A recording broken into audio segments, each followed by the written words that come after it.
We're in our quiet time. Oh. Hello, my name is Gary Sharp. Welcome to Stop, Drop, and Roll. I'll be your DM for this evening. We're going to go around the table and have everyone introduce themselves. Let's start with Justin. Justin, would you like to tell everybody a little bit about your character? Hey guys, my name is Justin. I play Eeks Snatchington. He's a goblin rogue assassin. Deals a wall of damage. One of my favorite things about him is he's having to adjust to a group dynamic instead of just being a lone wolf as he has been most of his life. Next up is Brittany. Hi, I'm Brittany. I play Rin Leaflet, who is a wood elf ranger, and she's a bit shy sometimes, very friendly, outgoing, and has a little bit of a mischief side to her, where she likes to pull little pranks on people. And next up, we have Stephanie. Hey, I'm Stephanie. I play Alika. She is a moon elf wizard, and she's a bit of a bookworm, and she's got her own little things that she's trying to figure out in life. And pretty much it with her. So next up we have Flanardius. Scott. Hello, everybody. I'm Scott. I play Flanardius Flubstep, the half-elf bard, or anti-bard, as you could say. One of my favorite things about him is he's a bagpipe specialist, and he's a practitioner of unintentional self-deprecation. Next up, Stoll. Hi, guys. I'm Patrick. I'm playing Stoll Lone Runner. Last name no one can pronounce, so I usually don't say it. And he is a former paladin of the god of Tyr. He's a pretty confused guy. Doesn't really know what he's doing. I mean, neither do I. So I think it works out pretty well. And last but not least, we got Michael.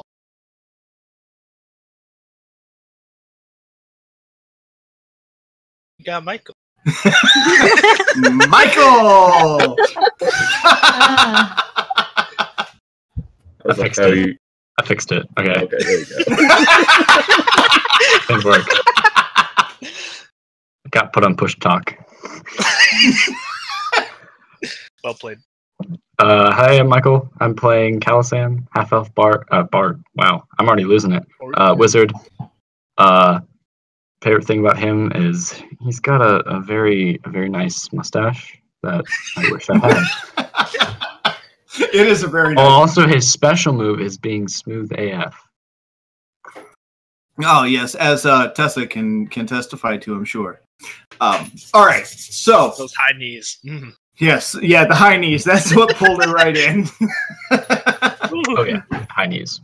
Give me the vapors. Okay, so in the last game, you guys had survived a hurricane and an attack by a bunch of druids, aiding the magistrate who you guys had kind of been misled into believing was the main bad guy in the town, the person that was behind everything.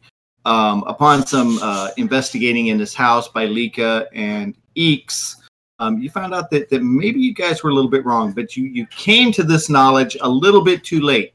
Eeks, in a desperate move not to get caught, decided to try and assassinate the magistrate in front of a bunch of guards and his comrades, barely escaping with his life. It all went according to plan. I'm sure. Assassination. Yes, I'm sure that's exactly what it was. I wish you could have heard. I've talked to people after that, and they were just like, "Oh my god, I can't believe that happened." I was so excited. I didn't know what to do. That's the kind of stuff that I love about this game.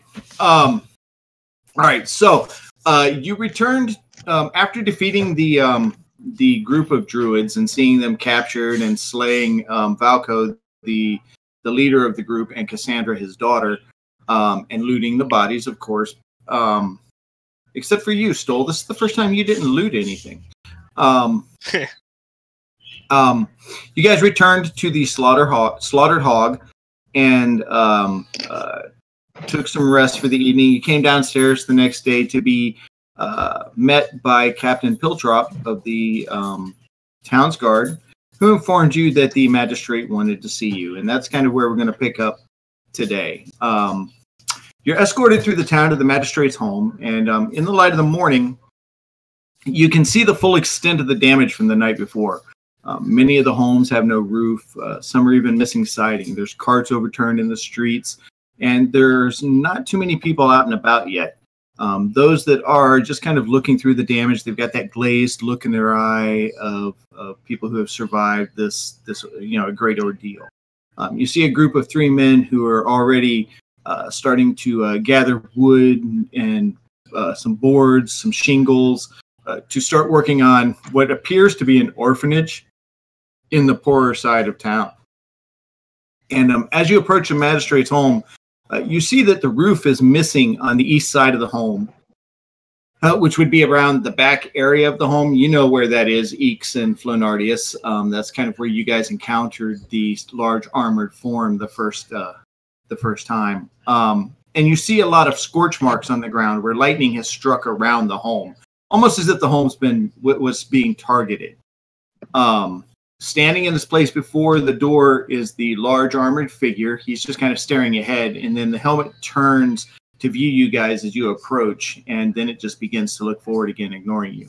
Captain Piltrop goes to the stairs, and he walks up the stairs, goes to the door, knocks, and to your surprise, it's actually the magistrate himself that answers the door.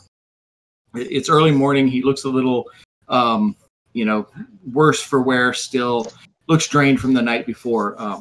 He moves aside and motions for you and the captain to come in. Then he raises his hand so the remaining guards wait outside. And then without a word, he leads you through the living area, then into the kitchen and into his study.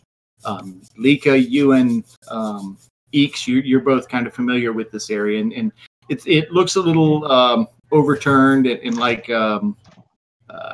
things have been moved out of place, like he's been searching for something. And once you enter, he closes the door behind him, and he walks across the room toward his desk. And with his back to you, he says, "Well, I suppose I should start by saying thank you for your assistance in saving the village last night. The druids have been a thorn in my side for many weeks, but I never would have thought they would go this far. Their claims to this land were tenuous at best. Valko was always a stubborn and closed-minded fool, but I never would have thought he would be capable of this. So for that, I owe you my thanks. And upon questioning and peering into the mind of one John Coulson, I understand your misgivings about me. That being said, the attempted assassination of a town magistrate by one lowly goblin what a step on a stole. It's not something that the crown takes lightly. And he turns to you, Flenardius, and you, sir, are the one that took responsibility for this creature. Are you not? I am.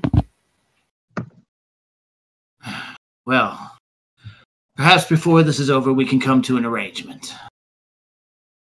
So tell me, I want to hear from you. What transpired at the farming village? What happened to Brahm?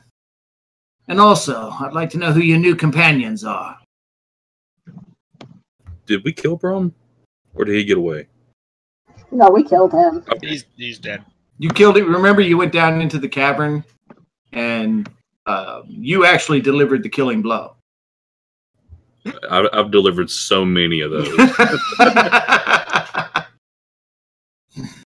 So I'm waiting. He looks at each one of you. I'm going to step up. Yes, we killed Brahm down in the caverns. What of the Cambion? He's dead as well. We left no survivors down there. You see for a second there's a spark of anger in the magistrate's eyes, and for just a moment you see lightning flicker between his fingers. But he composes himself pretty quickly, and he just looks at the captain and says, Piltrop, double the guard, increase patrols, At the first sign of movement, close the gates. Make sure the people do not travel out too far. Now leave me so I can figure out what to do about this plague that these buffoons have brought on us. With this, the captain moves. He doesn't even respond. He just leaves the room. You can hear him start shouting orders before he's even out of the house. The magistrate turns and he looks at all of you guys. You feel, each one of you feels a bit of pressure behind your eyes. And he sits back in the chair behind his desk and he says, before I begin, there's the matter of some missing items from my home. You wouldn't happen to know anything about them, would you? I'm going to pull out the letters that I found and hand them over to him. This is how we knew which side was which in the end. This was after I shot you with an arrow. Yes. It wasn't pleasant, you know. Wasn't for this. You're a big guy. You can take it. He's a gnome.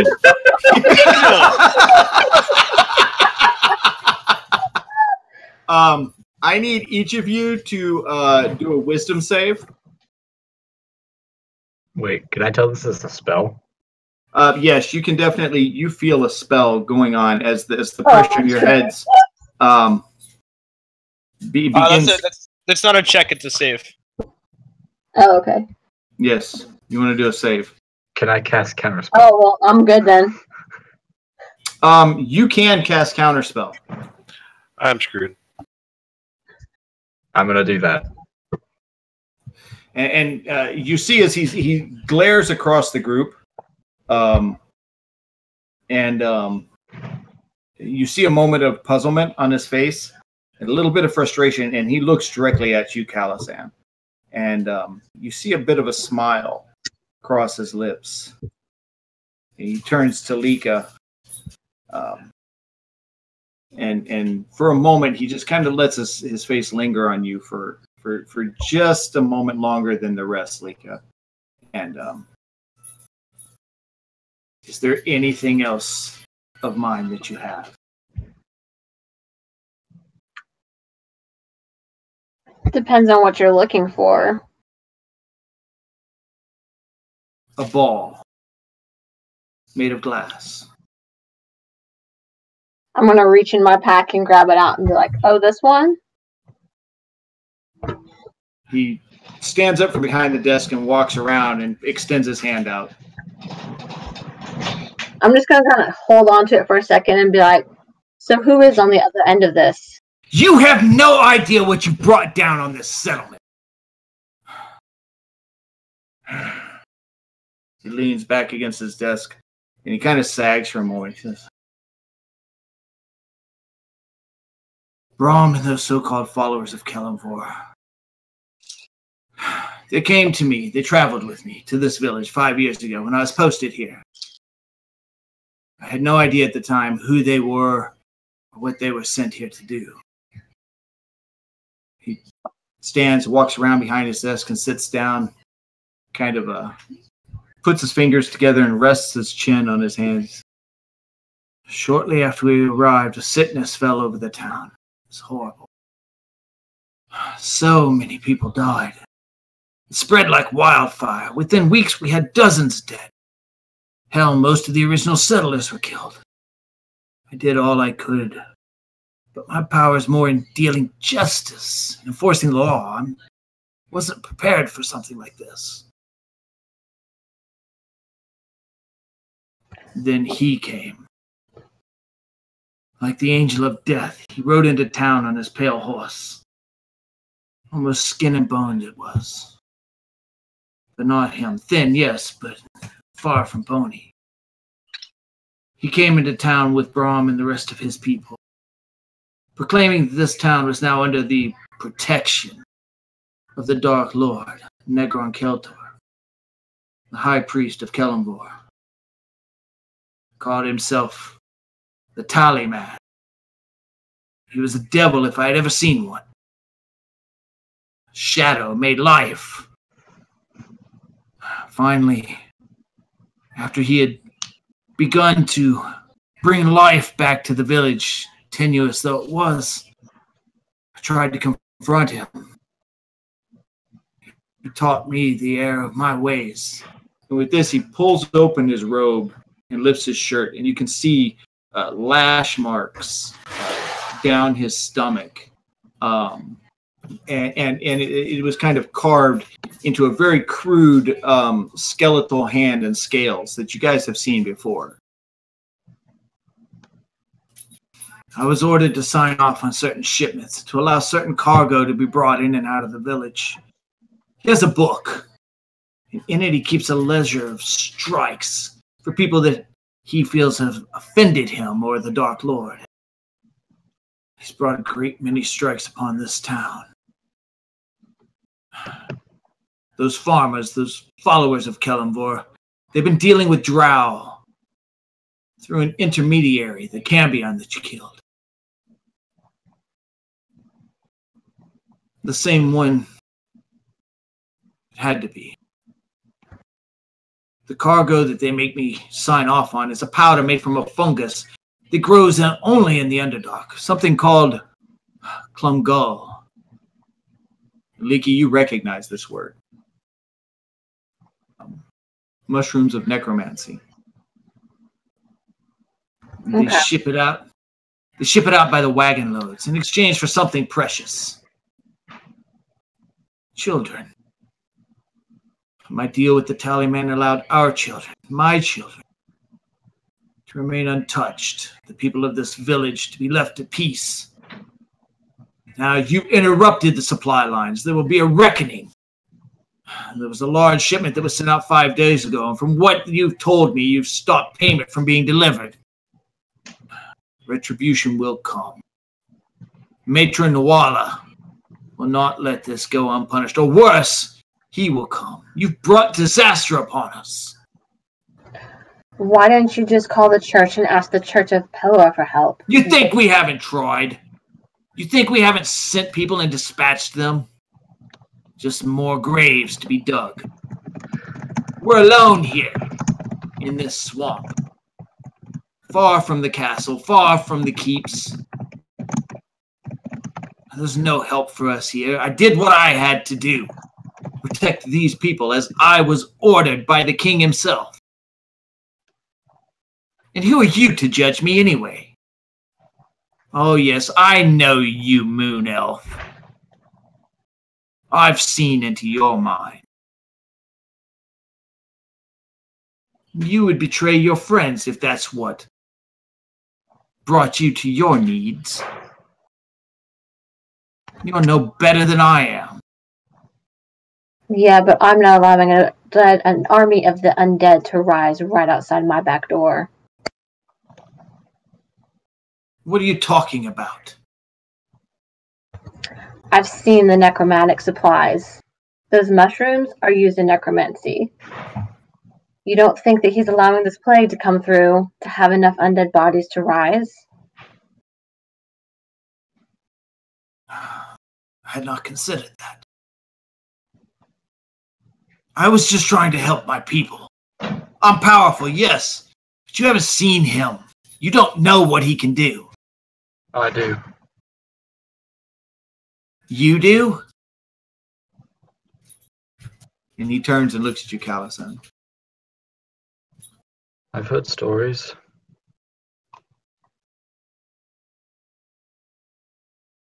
The horrible things that he's done. There are forces in this world. He stands up and he walks over to you, especially Lika, and looks you in the eyes, that not even you know of.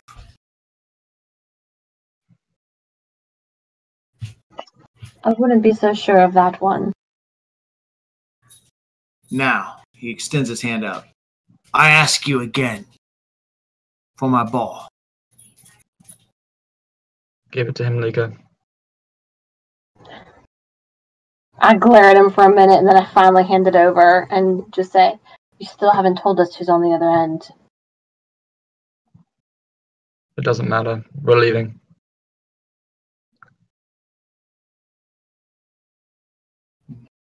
Yes, East I is think gonna it's throw best his you hood do. up and walk out.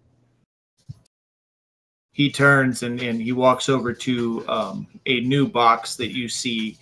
You see him motion and mutter an incantation, and you see symbols appear around his hand and around the door of the box. As it opens, he puts it inside, closes it, makes more gestures as the box begins to enfold in upon itself, and it kind of like reduces in size, and he tucks it into his pocket. Think it's time you all leave. Until I can figure out a way to fix this mess that you created for me. Don't leave town. I may have need of you.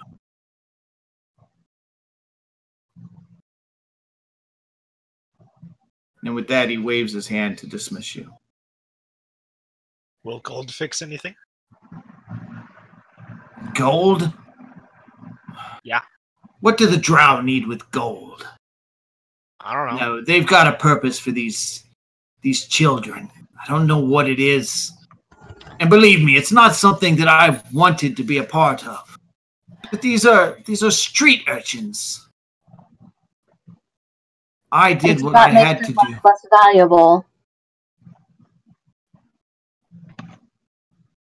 Did what I had to do to protect our own. And I would do it again. Nothing means more to me than my children and the children of this town. I've lived here 5 years. These are my friends, my family. And you come in here and you disrupt everything. You have an army of the undead growing outside your own town. You really think that you're going to stay safe here forever? The spider is Lika, here. we're leaving now. Thank you for your time. He nods and again just kind of dismisses you, and you see him, he kind of turns and just sits and looks out the window, contemplating. What are you guys doing? I walk out. I'm walking out too. I follow. Bye, Mr. Magistrate. You're very scary. And then I follow along. We were leaving anyways. And I wave. All right. So you guys walk through the house. As you're walking through, you see his children are beginning to come downstairs to have breakfast, and they vary in ages from toddler up to about 21 years old. A mixture of boys and girls. And again, there's 15 of them. As they move their way down, and they kind of stop when they see you walking your way through. They kind of part and let you walk out the front door. As you walk out the front door, the armored form does not even notice that you're there. He just continues to look straight ahead. What are you guys going to do?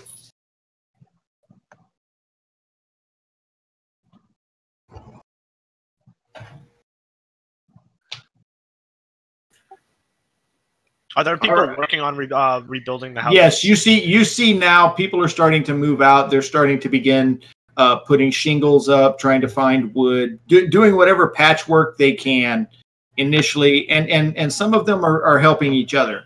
Calisan, you see Tess. She's out trying to gather. She's got like a wheelbarrow, and she's got supplies in it. And she's bartering with the gentleman who's selling the supplies, and you can kind of overhear it. She, as you walk up, she's like, "What do you mean a gold piece? These were only going to be 2 silver yesterday." Well, young lady, supply and demand. If you needed them, it's going to be a gold. And but fine. And you see her fishing. She fishes into her money purse, and she pulls it out, and she pays the man. He puts a couple of more shingles into her cart, and she tries to start pushing it through the muddy road, struggling as she goes. I'm gonna go back. How far are they from us? They're about 20 feet away from you, close enough go to talk to that the salesman who was giving her had the shingles.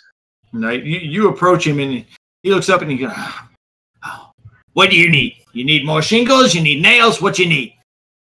I need you to think about the fact that this entire town just got destroyed. I'm going to take back every ounce of silver that you just took from her over the normal charge. Or I'm going to take this Goliath Maul and bash your skull in.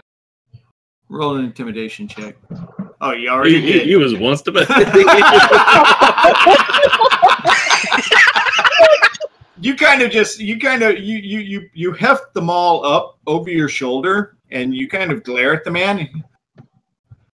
Now that I think about it, I think I'll take some extra too, if you don't mind. And I grip the handle of my maul.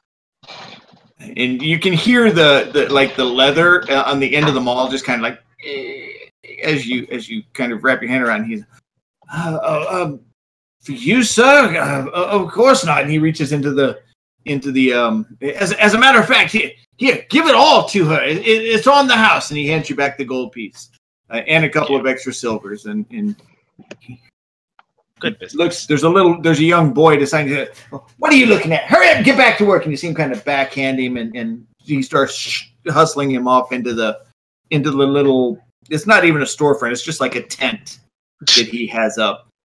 And you guys can still see Tessa is struggling to try and get the wheelbarrow through the mud. The roads and the ground is just completely saturated at this point. I'm gonna catch up with her and drop the shingles that I got into the wheelbarrow and just pick it up and carry it. Well, thank you. You're a friend of Callison's, aren't you? I saw you last night at the town hall during the storm. Is he around? I do not know where he is currently. I believe he's with the rest of them. And she kind of turns around and she's, oh, there he is. Well, one moment. And she walks up to you, Callison, and she goes, you survived. Are you okay? I'm fine. You need to leave. For a moment, she looks confused, and then you see a little hurt look come over her face. And,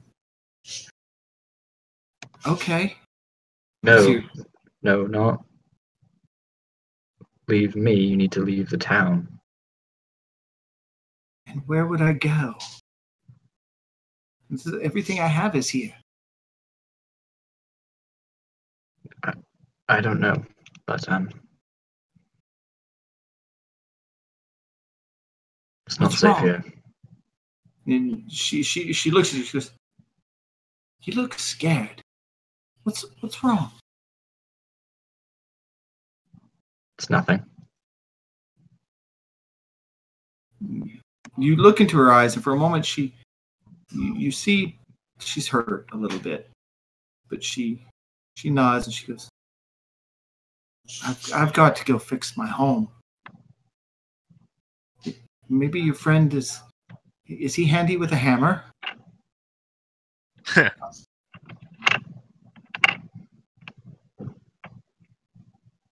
He's good with that mole.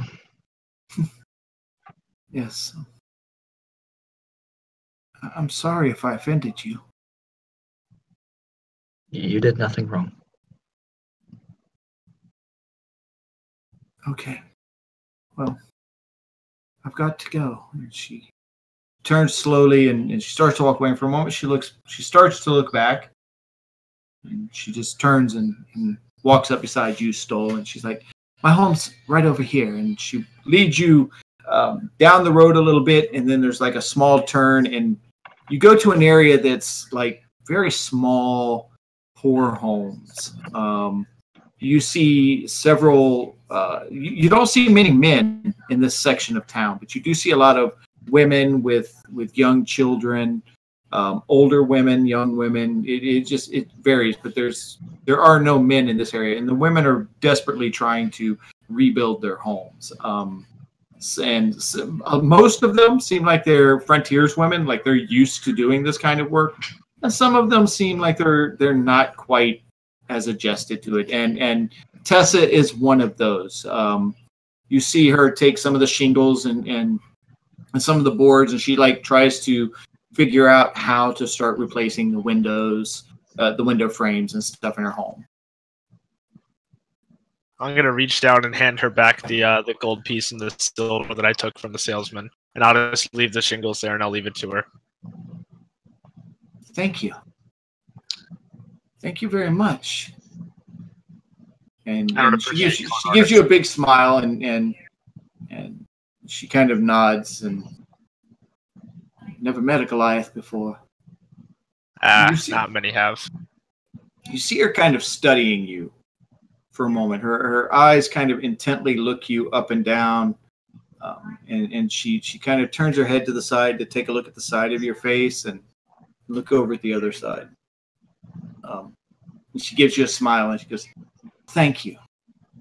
And Need any gold? No, I'm going to be okay. I'm supposed to go back to work tonight, so maybe you and your friends will come to the tavern? Probably. I like alcohol.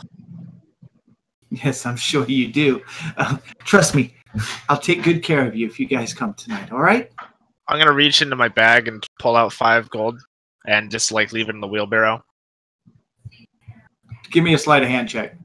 Are you wanting to hide it, or you? No, I'm just gonna like blatantly pull it out and drop it in the wheelbarrow and walk off. Thank you. She Wait. calls out. Where's my gold? Why do I not have? Oh yeah, yeah. You're looking for your bag, and you're like, yeah. You begin to look for your bag, and you see some flowers stuffed where the bag should be. What? Just a little bouquet of flowers. What?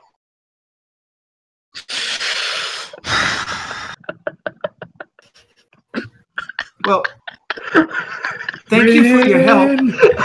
You can have some flowers, I suppose, because my gold is gone. She kind of looks at you kind of confused, and she takes the flowers. Thank you. Thank you. And you see her turn around as she goes inside, and there's another young lady inside that you recognize as another one of the barmaids. And she's like, "Mildred, look what I got. This gentleman helped me get it. I didn't have to even pay for it. Well, I did pay for it, but he..." And you hear them talking as they go off into the thing, into their home. What are the rest of you doing? Is Flanarius near Calisan and? Yeah, you guys are pretty much in a group together, except for now Stoll, who has walked off carrying the wheelbarrow. I want to ask them, like, what's going on? Like, what's up with the tense interactions with the magistrate? And what do they know that we don't know, that everyone else doesn't know?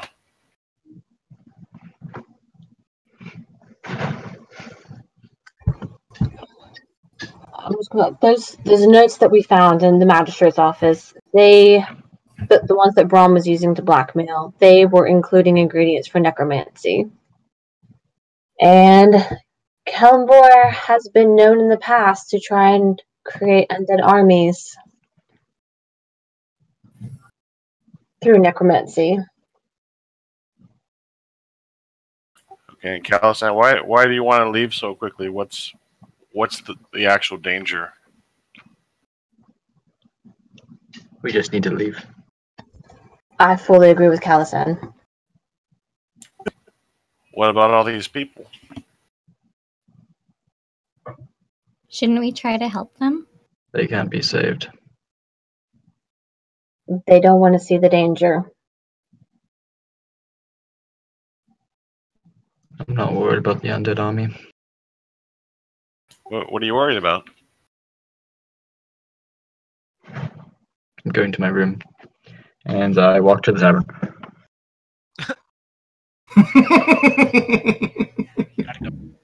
Oh, was that something I said? Maybe.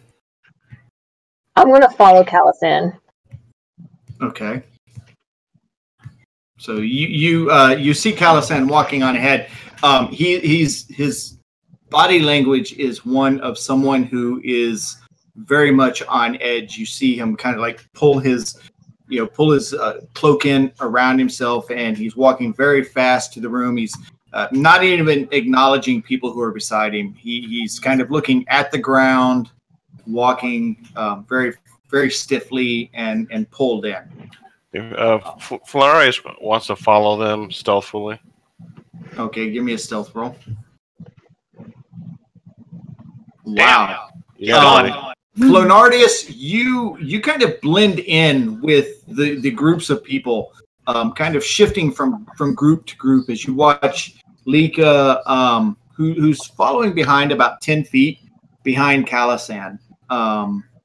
Neither one of them have any idea that you're there. What are you doing, Lika? I'm just going to try and catch up to him, and as soon as there's not a lot of other ears around, I'm going to try and have a conversation with him. Okay. So you wait a couple of moments, and you see a little break in the crowd. You do like a slight jog up ahead, and Calisan, you're so engrossed in thought, you don't notice her until she's right there beside you. It almost startles you how quickly she appears there.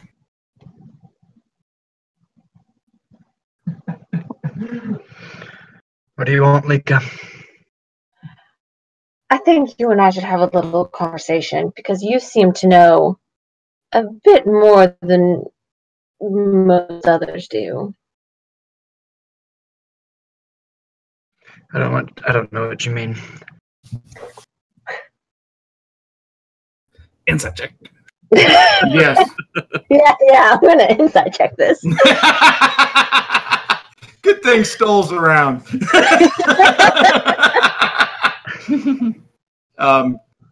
Give me an insight check. Insight against intelligence. Yeah, it's not good. Or deception. Insight against deception. Give me a deception check, Calisan. With disadvantage. With disadvantage. Because you are definitely on edge. Dang it! Yeah, I mean, Arcana. You don't believe what? him. Why is it Arcana? Yeah, why is it Arcana? Oh, I was like +6. How slick is this man? I hit deception. What the crap? All right, hold on. Try it again. I'll just roll again. Okay. 15. There we go. All right. He is a slick man. You don't necessarily believe him, Lika, but you can tell enough by his demeanor that you're not going to get anything out of him.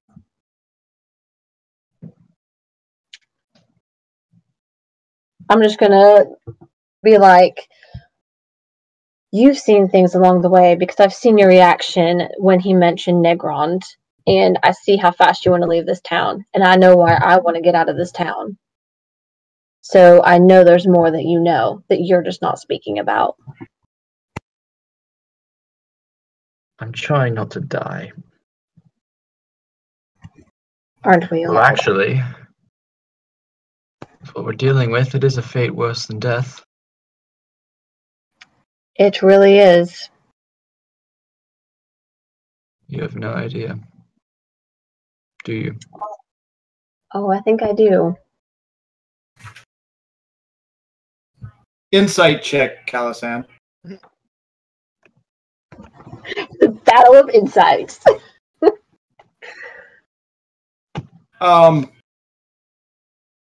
Lika, what do you tell Calisan what you think he's afraid of?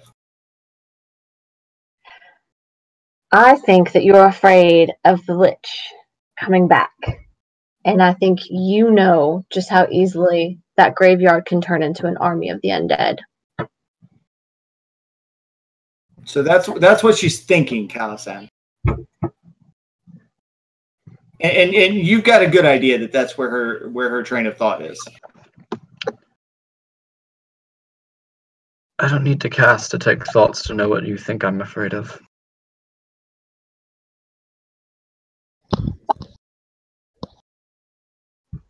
And I'll tell you this now, that you're wrong.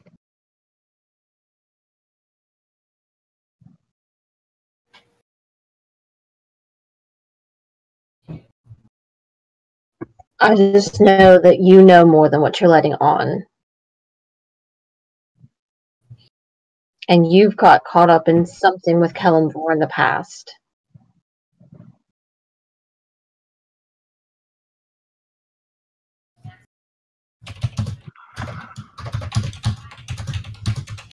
I am.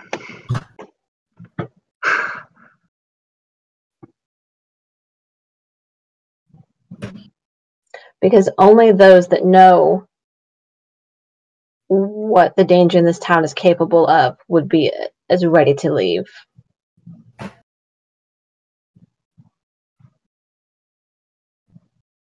I'm going to pack my things. You should too. I'm already packed. In that case, get prepared to leave. I nod and I kind of walk off to the tavern. And what do you do, Kalasan? I'm still going to my room. So Lika, you kind of nod and you walk off ahead, and he watches you for a moment as you walk away, looks around at the people, and you see people who are struggling to rebuild their lives. You see children playing in the streets or trying to. You see some of the children being yelled at by their parents. Get over here! I need you to help hold this. That sort of thing. And you see that the people are just completely worn out and exhausted. What are the rest of you guys doing? Flanarius fell asleep from the uneventful conversation he just dropped on. I'm heading to the tavern in search of Rin. Rin, okay, so Rin and Eeks, where are you guys? I'm looking for a bakery. Okay. As you kind of wander the town and you see people struggling,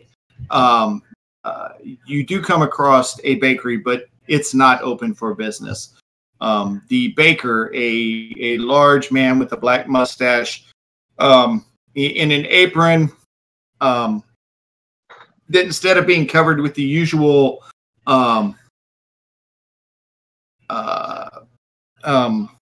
dough and flour and all of that, is now covered in sawdust and mud as he's on the roof trying to rebuild and kind of yelling at his assistants, send up another one. And he throws it up in place and he starts pounding on the boards, and he sees you come up. He goes, I'm sorry, we're not open today. Hell, you won't find anyone open today. I just have a question for you. I was wondering if I paid you money, would you be able to bake some bread and hand it out to the homeless later on? I think everyone just needs a cheering up. He kind of slumps over where he is and sits on the roof, and he goes, well, I was planning on doing that anyway, but anything you can give would definitely help. Got to replace these supplies at some point. And he kind of comes down the ladder and he invites you into the shop for a moment. And once you get inside, you see sunlight is coming through the roof, and he leads you around to the back, kind of showing you, he said, most of my supplies have been ruined, but I'll be glad to do what I can. How much were you thinking? I give him 3 gold. Do you give him out of yours or out of my own pocket? He looks at you and goes, thank you. Next time the caravan comes through, I'll be able to replenish the supplies a little bit thanks to this. Oh, May I ask your name? Oh, it's Rin. Ren, thank you very much. I'm going to make a pastry and name it after you. Oh, can you make it have frosting? Frosting is my specialty. And he kind of looks at you. He sees that you like flowers. You've got a few flowers on your body. He goes, and he walks you over to a table, and he opens one of the drawers and pulls out a little bit of a fondant flour. I'll make sure that they're adorned with these. Here, try it. Okay, and I just shove it in my mouth. And you put it in your mouth, and it's got such a sugary, sweet taste to it with just a slight touch of marshmallow. He goes, I make that myself, I do. It's so delicious. Well, thank you. Yes, I am definitely going to name a pastry after you. I think I shall call it I don't know what I'm going to call it yet. But you stop back by in a couple of weeks, and you'll be the first one to try it. Sure. All right. I can't wait. Well, I've got to get back up on the roof while I've still got plenty of daylight. There's a lot to be done. And then after this, I'm going to try and get over and help the orphanage. Those poor kids. All right. Well, thank you. And he kind of pushes you out the door a little bit, and you see him go over and climb up the ladder and get back to work. I'm going to go search for Stoll. All right. What are you doing, Eeks? I'm going to make my way over to the orphanage. Okay. You work your way through, passing a lot of homes of families and men, and as you approach the orphanage, you see that now there's about 15 men and a few women starting to work and repair the building. You see carts full of wood, and the wood isn't like the best. It's just stuff that they were able to find. And you're starting to get the idea that lumber may be something that's in short supply. Okay. I'm going to ask around and look for the person in charge of the orphanage. You walk up, and it's hard to tell at first who's giving orders, but finally you see this large, barrel-chested, red-haired man. He's clearly supervising, giving orders. Hey, okay, you be careful up there. Put those two together. Now bring that rafter over. Careful. And he's like, okay, you pull the ropes. Okay, you're too much slack. And you see him starting to put some rafters back in. Okay, now tie the two together. Yes, just like that. Okay, put 3 nails there. Put 2 over there. Okay, good. And he's clearly the man in charge. What are you doing? I'm just going to, I guess, tap him on his leg since he's much larger than I am. Oh, what do you want? I'm going to take out a sack of gold, not my money pouch, but just a separate one, and hand it to him. Make sure this gets to the orphanage and only the orphanage. Well, where'd you get this from? And there's 500 gold in there. He opens up. He goes, well, top of the morning to you, sir. Doesn't matter where you got this from. And you see him kind of, he calls a woman over to him, and you see him whispering. He's like, okay, look, put this in the safe. Make sure that we can buy the supplies that we need. All right? This is going to take care of us for the next year. Just these. All right, good. We're going to have a good holiday this year. And you see him you see her walk away. He goes, thank you, ma'am. He turns around and he sits there. He kind of squats down next to you. He goes, well, thank you very much for that. I'm Father Dolph. I run this orphanage around here. Been here for about 15 years helping these kids, and you don't know what a gift like that's going to do. I'd like to thank you very much. What's your name? The name's Eeks, and I have an idea of what it can do. I'm just going to stick my hand out and shake his hand. Jesus Christ, Stoll. He takes your hand quickly, and he goes, I'm sorry about earlier. I didn't mean to dismiss you. It's just your kind aren't too popular in these areas. I get it. I'm a goblin. You're not like most goblins, though, are you? I'm not like any goblin. You're handy with the hammer. Afraid not. Dagger, yes. Hammer, no. Could use a small person like you. I bet you could scurry right up those walls. You see this over here, and he kind of leads you inside, and you see where there's a crack in the superstructure of the place. We can't get a ladder up in that area because of where it is. And well, would you be willing to try and tie those two off? I've got this, and he hands you like a metal strip, and he's got some nails and a hammer. He goes, I think if you climbed up like right there, and he points at this beam going up the wall, and scurried over to the top. That way, if you brought the two together and fastened them with this, putting 3 nails in one side, 3 nails in the other, you could probably secure that up a little bit. Could I get you to do that? I suppose. I need to make some kind of check. Yes, I need you to make, first I need you to make an athletics check or an acrobatics check to scurry up the wall.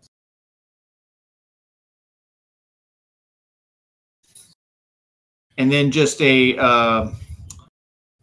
regular dexterity check to see if you're proficient enough to actually hit the nails with the hammer. So yeah, you scurry right up the wall as quick as can be. You pull the hammer that you had fast belt. You pull it out. You begin hammering the area in.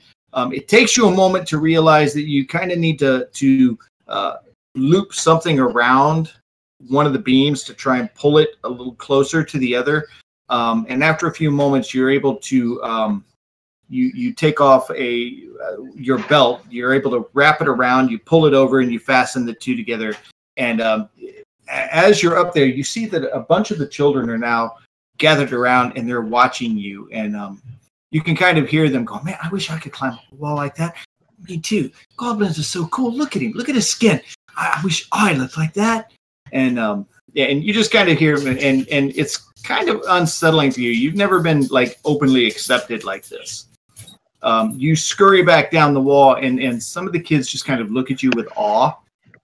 And the man, Father Dolph, comes over and he kind of squats down and goes, "You sure I can't get you to help out around here?"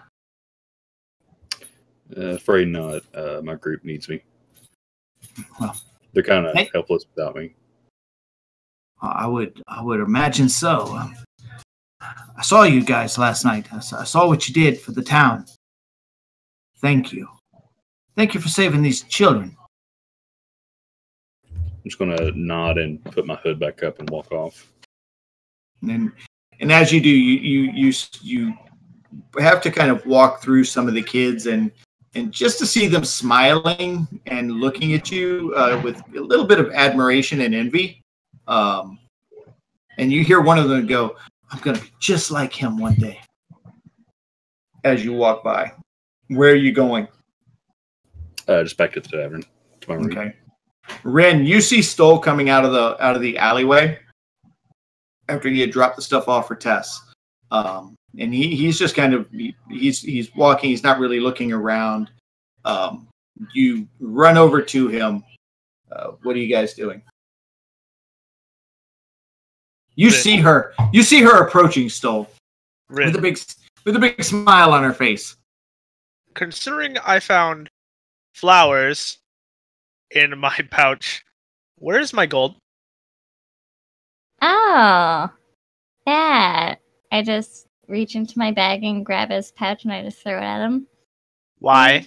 Why would you steal my gold? It was funny. Ha ha ha, funny. And I start poking him and then I just like walk past him to the tavern. As you guys are walking to the tavern, you see Flenardius kind of leaning up against a barrel. And the way his head is sagging, he looks like he may have fallen asleep. Yeah, Flenardius. What do you guys? Should we wake him up or?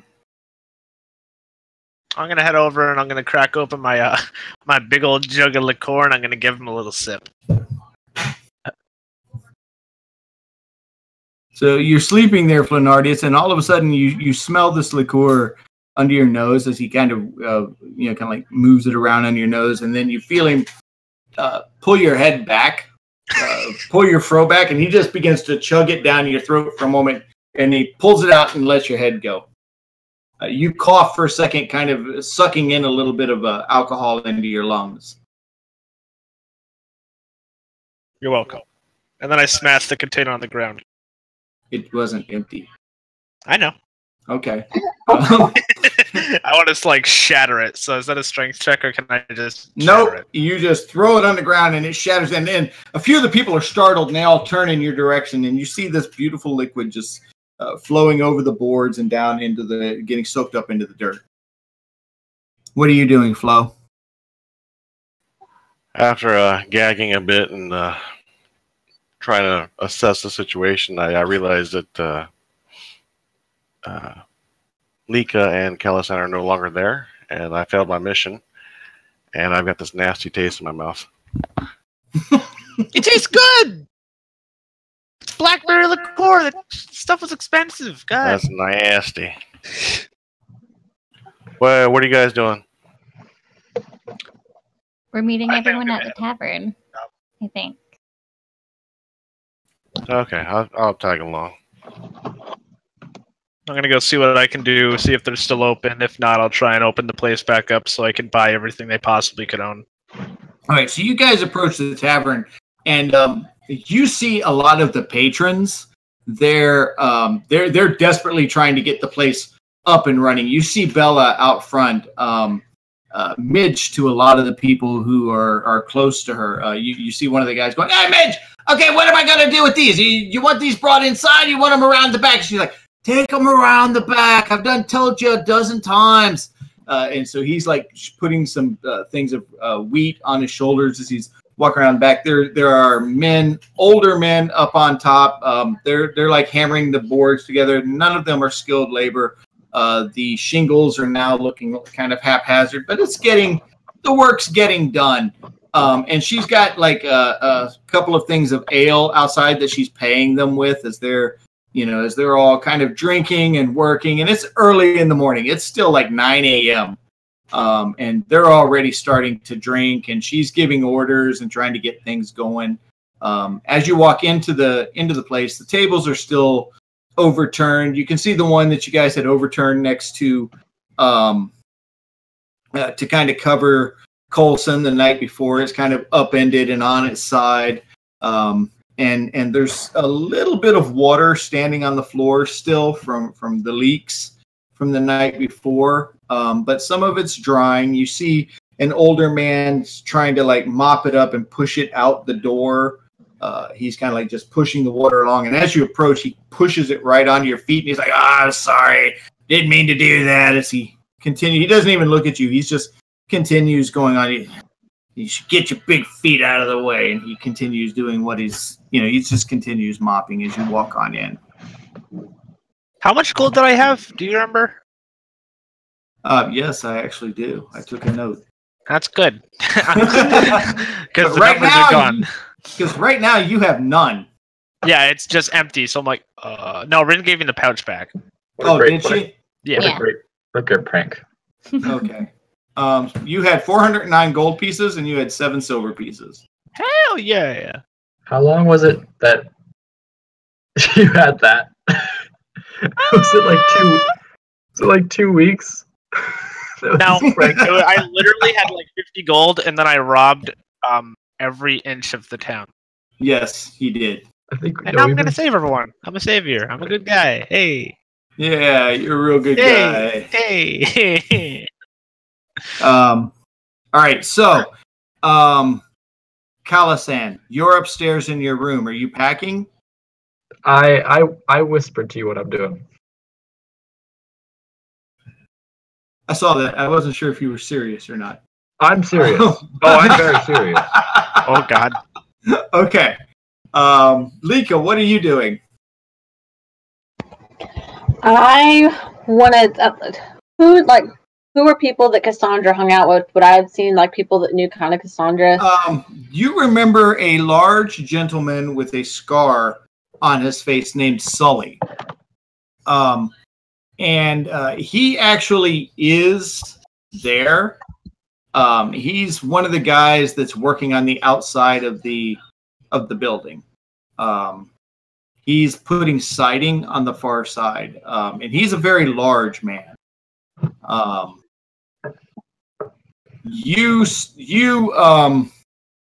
Eeks, you see the thin gentleman that you had given your stuff to, who was going to price it. And he sees you as you're approaching. And for a moment, you see fear in his eyes. I'm going to pull up my crossbow. Oh, jeez. And shoot him in the calf. So you pull your crossbow. He puts his hands up really quickly. Give me a dexterity. Just give me an attack with your crossbow. Okay, well, because he's got a very low AC. It's an auto crit because he Okay. hasn't had a turn in combat yet. What the fuck? So I shall roll damage for you. You know sir. what? You're not even going to have to roll. You pull it up. You shoot him in the leg. He kind of screams out, and he's like, but wait a minute. I've got your gold right here. I got it. I was able to offload the stuff last night. Here. And he's holding his hands out with a bag in front of it. I'll take it. No. And I will go through his pockets. What else does he have? My man.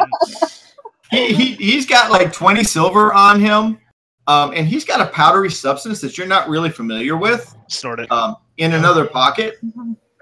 And he's like, hey, wait a minute. Hey, I didn't cheat you. I did exactly what I was supposed to do. I sold it for you just like I said I would. Now, go back with me a little bit. What was he just up and bolted? You had that statue. Yeah, he took it and he said he was going to go show it to some people and see what he could get for it. And you were like, okay. And then he bolted with it, and you were waiting for him all night to come back, and he never came back. Cool. You had the statue, you had the necklaces. There was a reason why I thought he stole it. Like, yeah, because he left and never came back. He was just like, I'll be back. And then the storm hit. After you went to bed, you waited for a couple of hours, and he just never returned. okay, so he had the 20 gold or 20 silver. Yeah, and a bag full of gold. And you open the gold, and you kind of pour it in your hands. And there are like 300 gold pieces there. Okay, and, I'm going to give him 20 gold. Tell him to go to the doctor, get his leg fixed. He's like rubbing his leg. He's like, yeah, filthy ass goblins. I hate dealing with them. And a couple of the other guys come and they start to help him. We say, careful! And they kind of walk him away, and he begins walking back to the backside of town. You see another gnome. An older gentleman, very old. He's got long gray hair, and he wears this brown robe. He's kind of walking through, and they run into him in the middle of town, and he kind of looks at me, and he motions, nods his head, motions for them to follow him, and they start walking back toward the backside of town. You see them disappear into a small building that has a kind of like a, what do they call those where you grind the medicine? A mortar and pestle. Mortar and pestle, yeah. It's got a mortar and pestle on the sign out front, and then there's also like a potion bottle. Yeah, pestle. Thank you. Mortar and a pistol. Yeah. He's I was thinking pistol. I said pistol. Hey, cut me some slack here. I'm running a lot of people. Strapped. He's got a mortar. You guys a run giant one gun. character. You run one character. I'm a whole freaking town. My man Sully, stay strapped. All right. So what are you doing, Leaky? You were looking for Sully. I wanna talk to Sully. All right. So he sees you approach, and he just kind of he looks at you, and you see him kind of make one of those "what do you want" faces, and he turns around and he keeps hammering the board into the thing. It doesn't even really acknowledge you're there. It looks at you, turns away. I'm just gonna be like, if you have a moment, I'd like to ask you some questions about Cassandra. Think you know all you need to know about Cassandra? As he continues hitting the boards. I don't think I do. He turns around and he looks at you for a moment, and you see his eyes are a little wet. Sandra was the best woman I ever knowed. Yeah. Loved her. Did you know she was a druid? He looks at you for a moment, looks at the other guys, and he starts to walk away, and he motions for you to follow him. I follow. He walks you around the back of the building where you guys are alone, and he sits down on one of the barrels. The barrel would come up to about your waist, and he just kind of sits on it. Feet still touching the ground. He leans forward on one knee, and of course I knowed she was a druid. Are you a druid? No. I don't go in for those magic stuffs. I'm more into fencing some goods, and intimidating people for her. That's what I did. I had no idea she was messed up in that. Oh, hell, she could have killed everyone. What was she thinking? That's what I'm trying to find out. What is it about this area that the druids want so badly, aside from just historical reasons? You really want to know? Come on, I'll show you.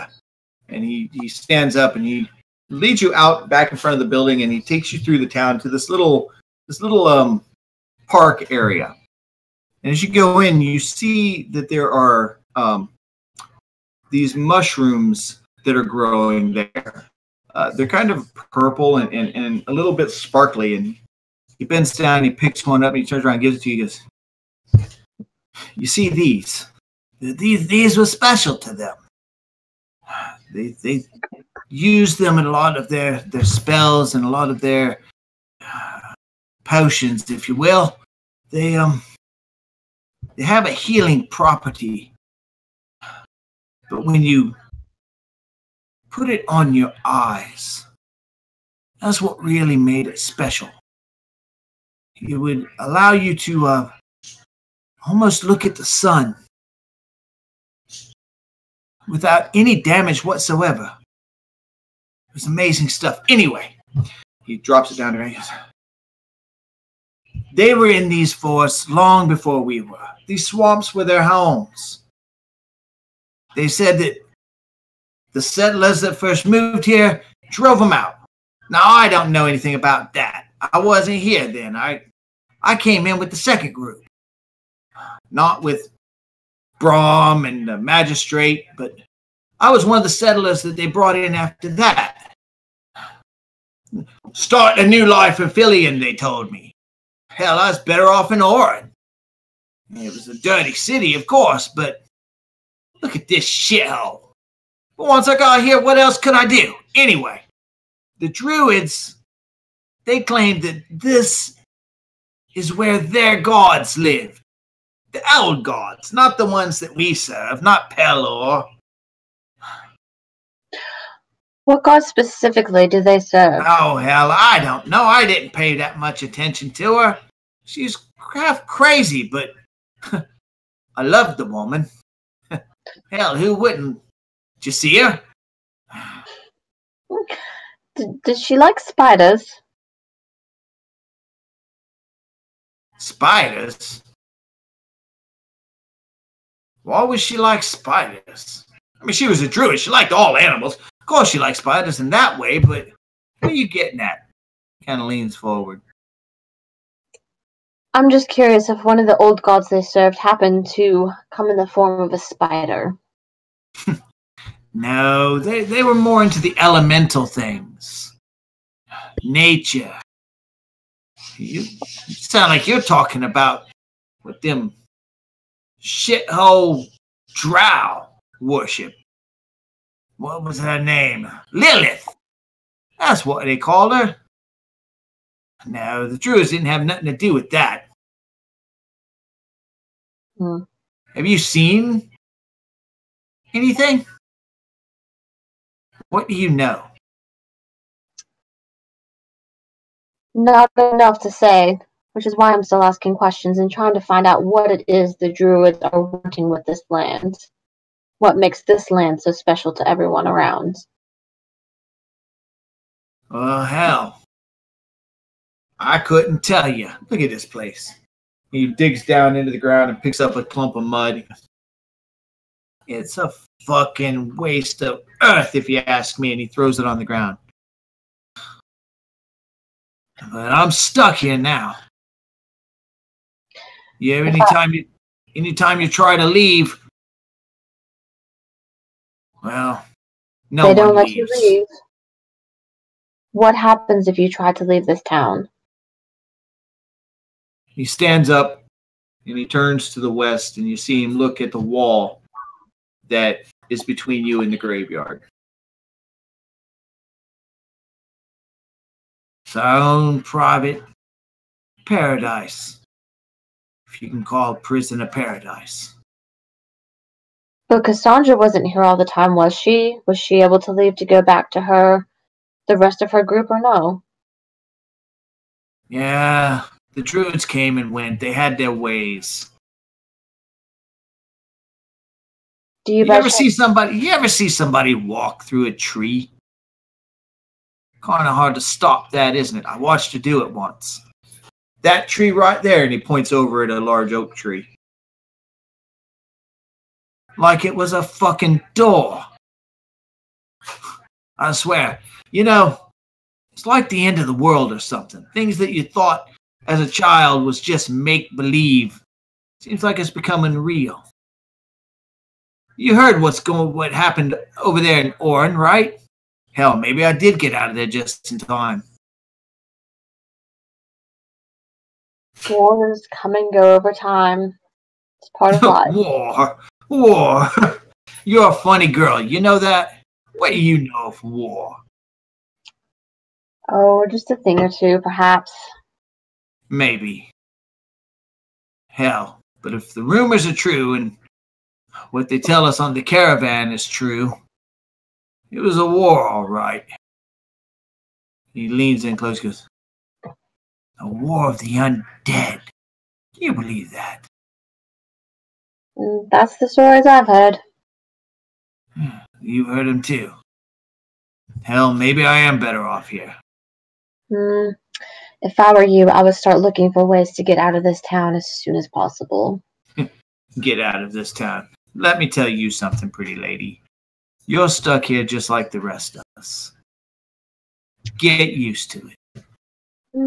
I wouldn't be so sure. Not many have been able to keep me in this one spot for long. That's because you ain't met him yet. But you will, I'm sure. You're probably on his list. Who is it you're speaking of?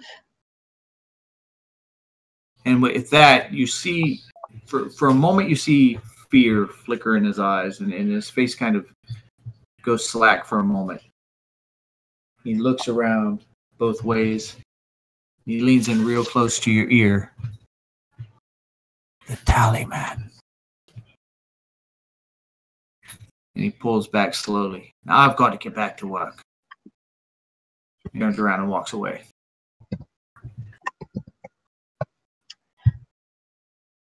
I'm going to go back to the tavern. Like, back inside the tavern now. Okay. What are the rest of you guys doing? Flo, what are you doing?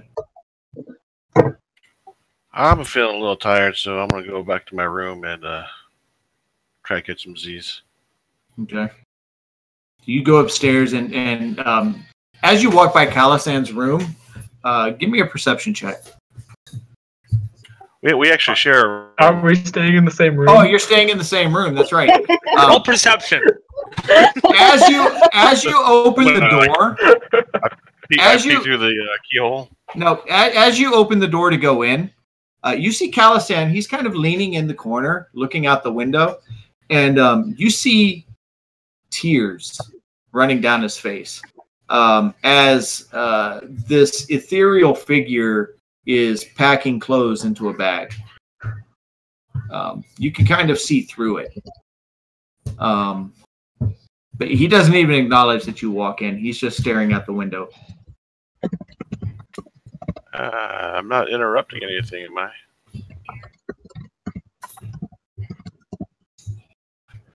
I'm not responding. I'm not interrupting anything, am I?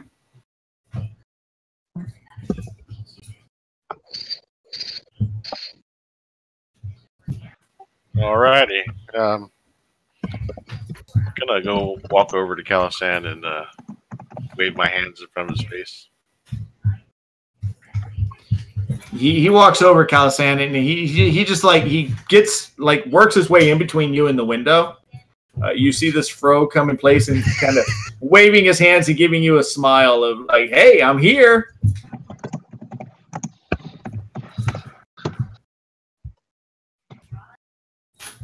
I like it. Pack your things, Flanarius. What? So we're really leaving? Do you want to die? Not really. What makes you so sure that we're gonna die?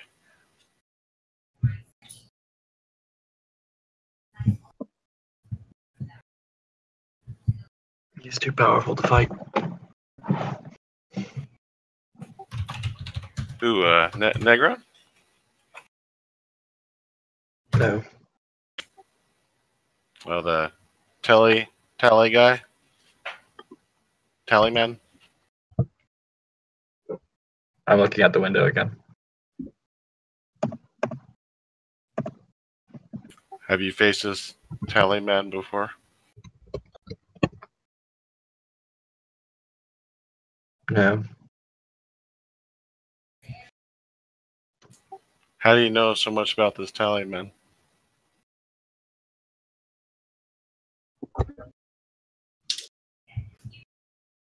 I've heard stories. Can you tell me one?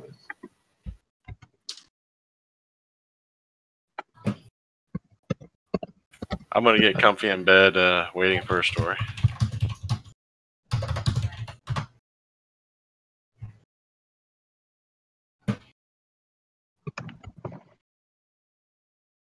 Well, I was very young. When I still lived with my parents. My mother would tell me stories to,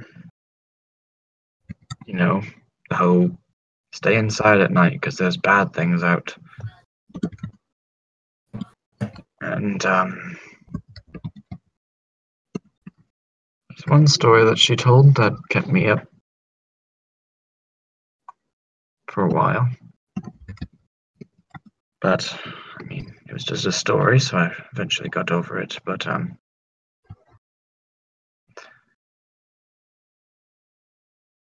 the story of the Tallyman, he has this weapon that if he kills you with it, you don't die, you are absorbed into it.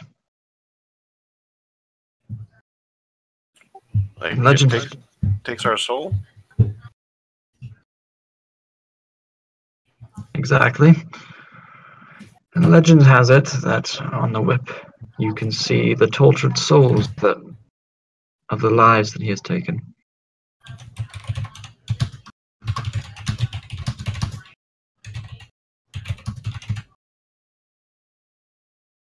Do you know anybody that's been taken?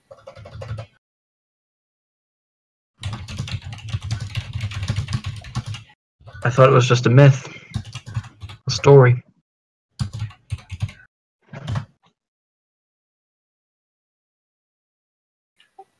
So, with the magistrate, do we have a chance of beating this Tallyman, or is he that powerful?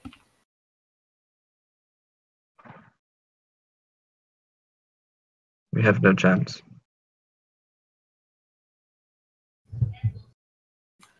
Well, he can't keep running. He's eventually going to conquer everything, isn't he? We have to.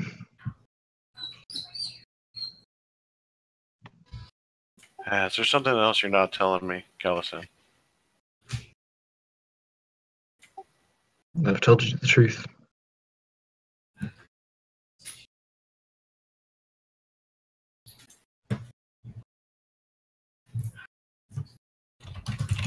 So should we warn everybody to leave, or?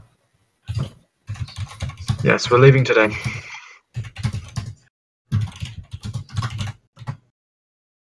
Yeah, this is unlike you. You're usually a cheerful guy, cheerful fellow. I've never seen you, in the 2 days I've known you, to be this spooked.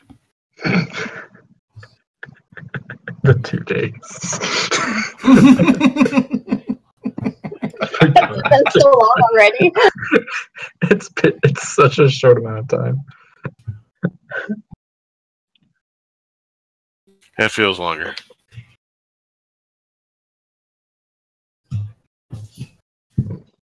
We have to leave. I don't care what the magistrate says. I'll know where we'll go. North. Well, if the druids wanted the magistrate dead, wouldn't that make the druids possibly an actual ally? If the magistrate is helping the Tallyman. Men. Magistrate is definitely not helping the Tallyman. Seems The like Tallyman serves saving his own Kalimdor. skin.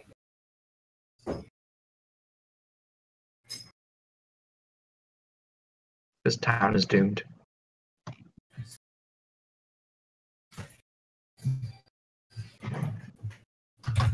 Well, I'll follow you wherever you go. I just feel really uneasy about this. It feels like there's something we can do.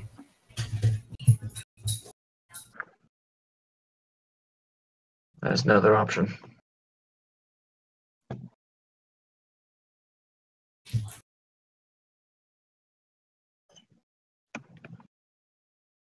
Well, that was not a good story. Sorry, I'm not very much of a storyteller.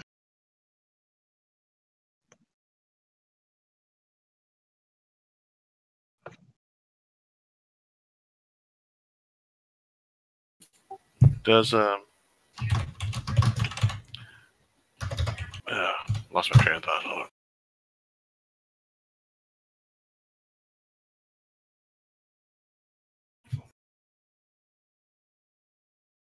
Okay. Yeah, I'm just gonna lay down for a few minutes and think about what Calisana said. It really is spooking me now because he seems really frightened. Okay. Eeks, Stoll, and Ren, you guys are still downstairs. What are you doing? I'd like to go to the weapon shop and see if I could still get some business. You going to the weapon shop? Yes. So you don't go to the tavern. You kind of turn before actually going inside. Ren, do you go inside or you go with Stoll? I go inside the tavern. All right. So Stoll, you work your way through town and you see nobody's really open at this point. People are just focusing on survival. The women seem to be trying to gather as much food as they can just outside of the gates. No one seems to be traveling too far. The guard presence is becoming extremely thick. There are probably 12 guards just at the gates to the city. And the gates are no longer fully open. One is shut, the other is open. And there are like 4 guards just outside the gates scanning the area, keeping an eye on any of the people who are out in the fields trying to gather foods and things like that. You don't see any of the farmers around or any of the followers of Kelemvor. These are mostly just the town people who are here. But there's a definite sense of urgency and just people trying to survive. When you approach the weapons store, it's closed for business. The roof has been completely removed. Most of the weapons are, just scattered and in disarray. The inside of the store has been rained on, and the owner of the store, a blacksmith, is actually next door, trying to help an elderly woman get her house situated so that she has a place to sleep for the night. I'm gonna walk up to him and ask about his shop, and I'm gonna be like, "Hey, so what's going on with the shop here? What can I do to help?" We are closed for business today, and he doesn't even look at you. He's trying to get he's putting some shingles up in place. You see a couple of young, strong boys with him. Victor, give me the hammer over there. He said, "Thank you. Come back in a week, and I will be glad to help you." But, Is there any chance I could help with this then? With what? This is the first time he turns it. Well, this is the first time he turns and looks at you, and he sees your size, and you see his eyes kind of get a little bit bigger, and goes, "Help with what?" Well, you seem to be pretty invested in this house. Clearly, they matter to you somehow, and I figure one hand washes the other. So how about I help you out? You know how to swing a hammer? Do I look like I know how to swing a hammer? And I take out my maul and just set it on the ground. He kind of slides down a minute, and he picks the maul up, and you see the muscles in his arms. He's a very strong man, and he is actually surprisingly able to pick the maul up and hold it without showing too much sign of strain. This is a beautiful weapon. Well, where you get? I've had it for a while. It's specially crafted for a fella my size. Most mauls don't seem to make the cut. Mm-hmm. He looks kind of at the handle. He sees a mark. He goes, you've been to Brewwine. Yep. Yes. I know the man that made this maul, and he tosses it back to you. He's a good man. Good weaponsmith. Well, how can I help? This is my mother. And he points at this little elderly woman. And this is her home. I keep her next to shop so I can keep an eye on her, make sure she is safe. I've got to make sure she is able to sleep tonight. If you can take some of these shingles and put them up there, hell, you won't even need a ladder. We've got to finish this side, and he points to the side of the roof where you can see some of the shingles that are missing. He goes, and there's some siding on the other side. This is my son Victor, and this is Anton. He shows you both of the boys. And I am Boris. It is a pleasure to see you. And your name? I'd be Stoll. Stoll. He punches you in the arm. A strong name for a strong man. Yes. I will leave you to these boys. I am going to go check on the orphanage. I will be back. And he turns and walks away, and you see Victor, the older of the boys. He's like 18 years old. He's like, you're Goliath. Yep. Yes, I have heard of you people. Have you now? Yes, I have. You live in the mountains. Not many, but yeah. Yes. From what I hear, you're very rough, very strong people. We're going to find that out today. And he said, you see that beam? I need you to help bring that over. We're going to put it up and replace this one. Okay. All right, so you walk over. I need you to give me a strength check.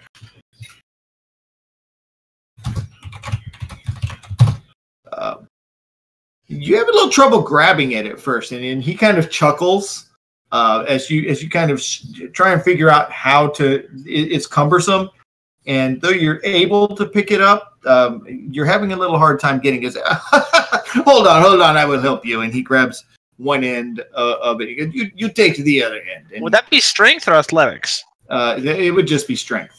Okay. But you rolled an 11, so. Yeah, I was like, oh, shucks, man.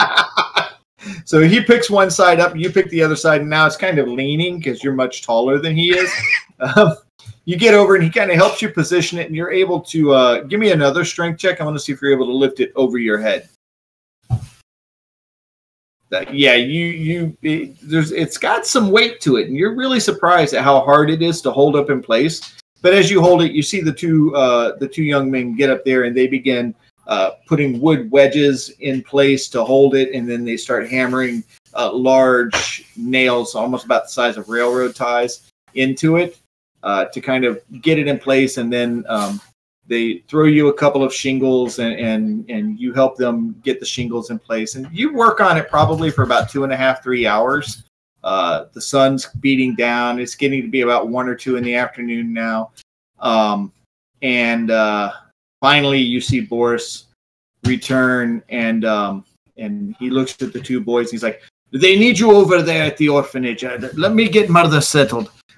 And he walks his mother in, and you wait for about another 10 minutes or so, and he comes back and he goes, "So, Stor, thank you very much for your help. What can I do for you?" I'm looking for a special shield. Special shield? Big man like you, why would you want to hide? Hide, no, but protect, yes. Yes. Most shields don't quite cover up 8 feet of Goliath, so I'm looking for something a little taller, probably about 6 or 7 feet tall. I want it to be a wall. Oh, like slender and tall, something you can dig into the ground with a tower. I know exactly what you're wanting. Don't have any, but I could make you one. And since you helped with my mother, I am going to do this for you, my friend.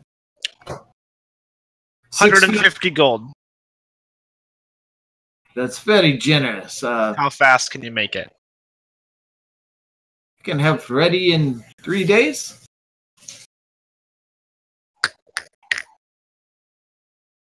Can you make it 2? And can I roll for persuasion? Give me a persuasion check. Oh my god! So, if I didn't have to help my friends in the community, I would be glad to work all night. But look, and he just kind of gestures around. These are my friends, my family. How can I forsake them? But gold. But gold? Do you have a shield you can loan me until you have mine ready? That I do have. And he goes in and he comes out, and it's not a beautiful shield, but it's bigger than most. It looks like it's the same style of shield that the town guard have. It's got the symbol of Pelor on the outside, and it's got some runes written around the shield. He goes, "Don't let them impress you too much. These are just for decoration. They don't enchant it." But he whispers, he kind of pulls you down so that you get a little closer. He leans in and goes, "I have a friend who could maybe do a little magic for an extra 150 gold.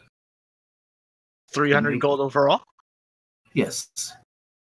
250 and you get a deal. 275. 260. Done. And he sticks his hand out. I shake his hand and I give him a nice firm grip. He gives you one back. Hell yeah. He doesn't even wince. You can't tell if you hurt him or not. I just imagine that scene from Predator between Arnold Schwarzenegger and again, what's his face? You son of a bitch. Come back in 3 days. I will have it ready.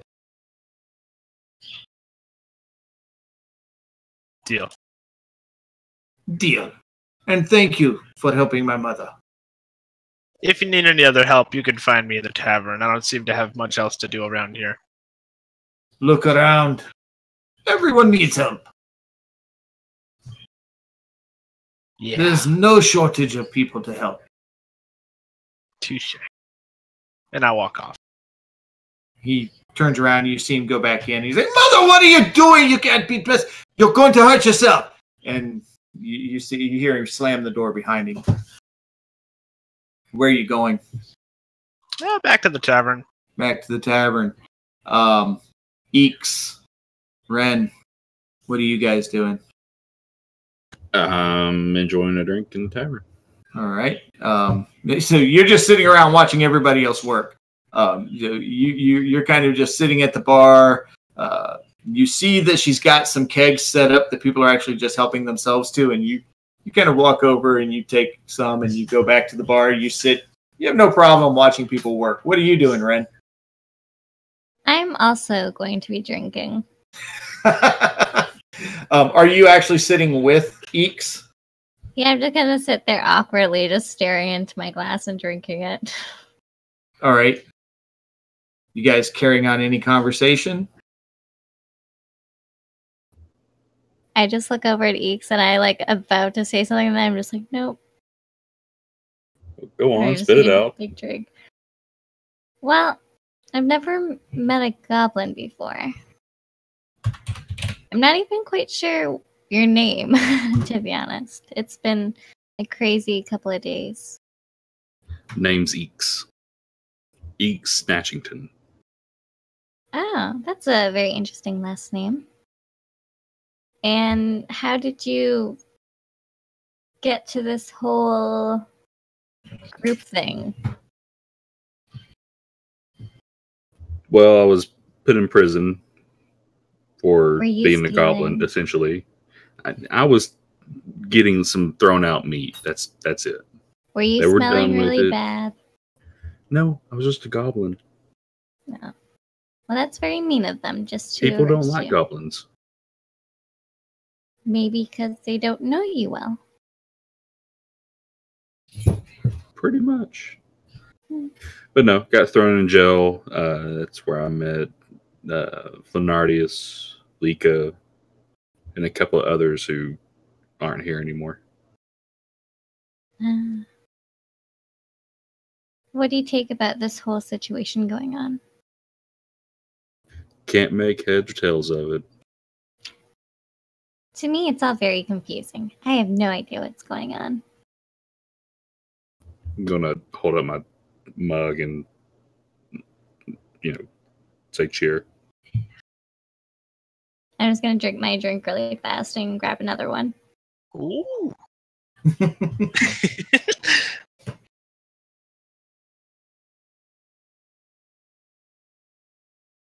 Calasan, your bags are packed. It's getting to be later in the day. It's now approaching probably 3:30, 4 o'clock. The sky is a little overcast. Clouds are starting to move in, and rain is starting to drizzle. You hear people outside frantically trying to rush to get last minute roof repairs done that they can. Children kind of playing in the streets, mothers yelling at them to get in out of the rain. What are you doing?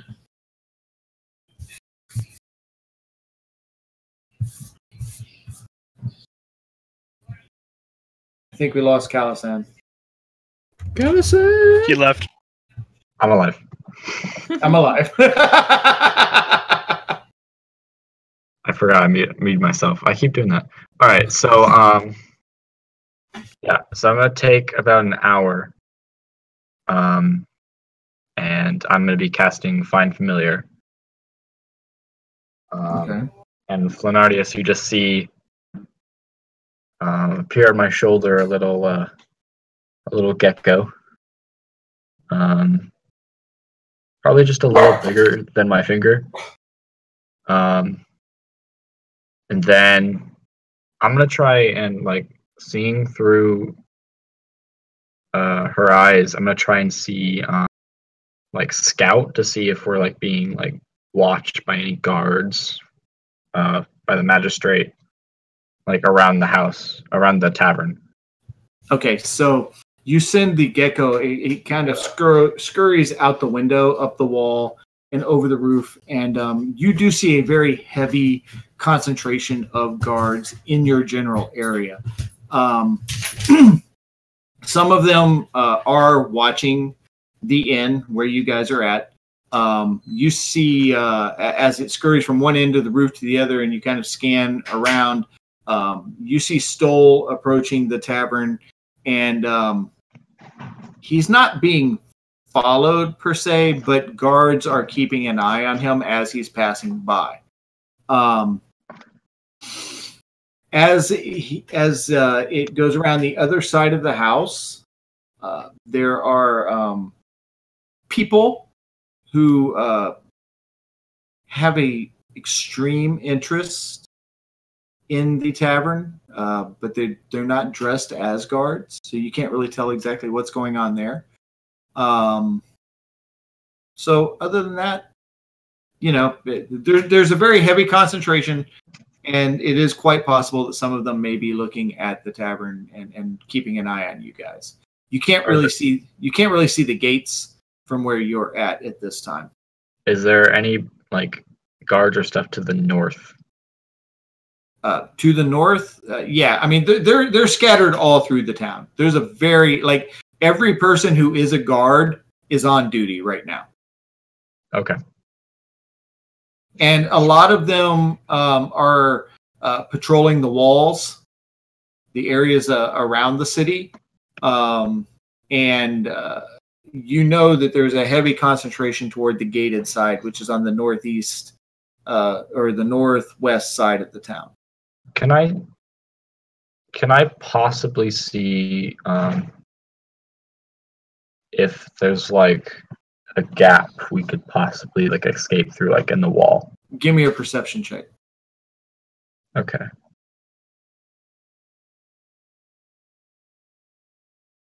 Perception. I think we lost Rin. Yeah, she's coming back. Oh, okay. Do you send the gecko down off the building? Whatever. Okay, so the gecko scurries down and goes kind of along the perimeter where the tavern is, and you see the tunnel that you guys had come in through the night before. Everything still seems to be intact, and it doesn't seem like the guards have figured out what that is exactly. Okay. It really just looks like kind of like the building was just built right up against it in one section, right up against the town wall. And it doesn't seem like it's got too many people around it. All right, so I'm just gonna just snap my fingers and she disappears. And then I sort of just come back to Flarnius. Give me one more perception check. Perception? All right. Oh boy, I'm scared what that means. Oh no. Yep, grass. Dirt. Yep. The gecko looks around right before it disappears and then appears on your shoulder. Okay. There's a spider in the room.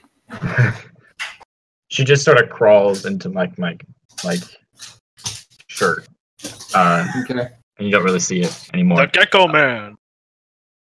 Flanarius, I think I have a way out. Oh? Do tell. The tunnel that we came in, it's not really being watched. They don't really know what it is, but we could escape through that way. When you say we, is it just you and me or the rest? I was assuming the rest of us were coming too. I mean, I'd rather not see you all die, so. Okay. So, we should probably warn the others or get the others together. Yes, but discreetly. Okay. What did you find with your sight beyond sight? There's a lot of guards around. Looks like the entire town is being heavily patrolled. There are guards on the walls, so that's not really an option. Do you know where the others are? Stoll is on his way to the tavern. That's all I know. Of course. All right. Do you have any way to contact them? I can use message, but I have to be pretty close, 120 feet. All right. Hopefully, they pick it up. Why don't you go for that? That way, we're not really seen by anyone. Okay. How close are we to the tavern? You're in the tavern. We're you guys are in the upstairs. Yeah, you're in the upstairs above the tavern. So you're pretty close. Yeah. Okay. So you're I can probably definitely within 120 feet of Eeks and Ren. Lika, you are still walking back to the tavern from your conversation with Sully, and you see Stoll. He's a little bit ahead of you. So they're outside of range, but Eeks and Ren are definitely within range. All right. I'm going to point my finger towards the tavern and hoping I'm targeting Eeks. Or I'm sorry, Stoll. So I guess I got to... You're in the tavern. Right. Well, but I'm pointing downstairs. Okay. Because I need to point in his direction in order to make contact. So how does this work when we're not in combat? Can we target? You just do it. Just do it? You don't have to target. You just do it. I can just cast it. You're just sending message, yeah. Okay, I'm gonna call Stoll. All right. Basically, you can send a message and he can respond to it.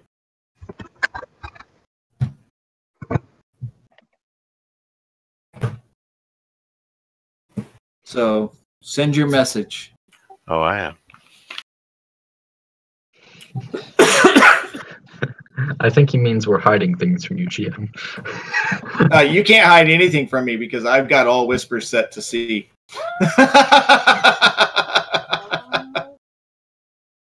But not in Discord.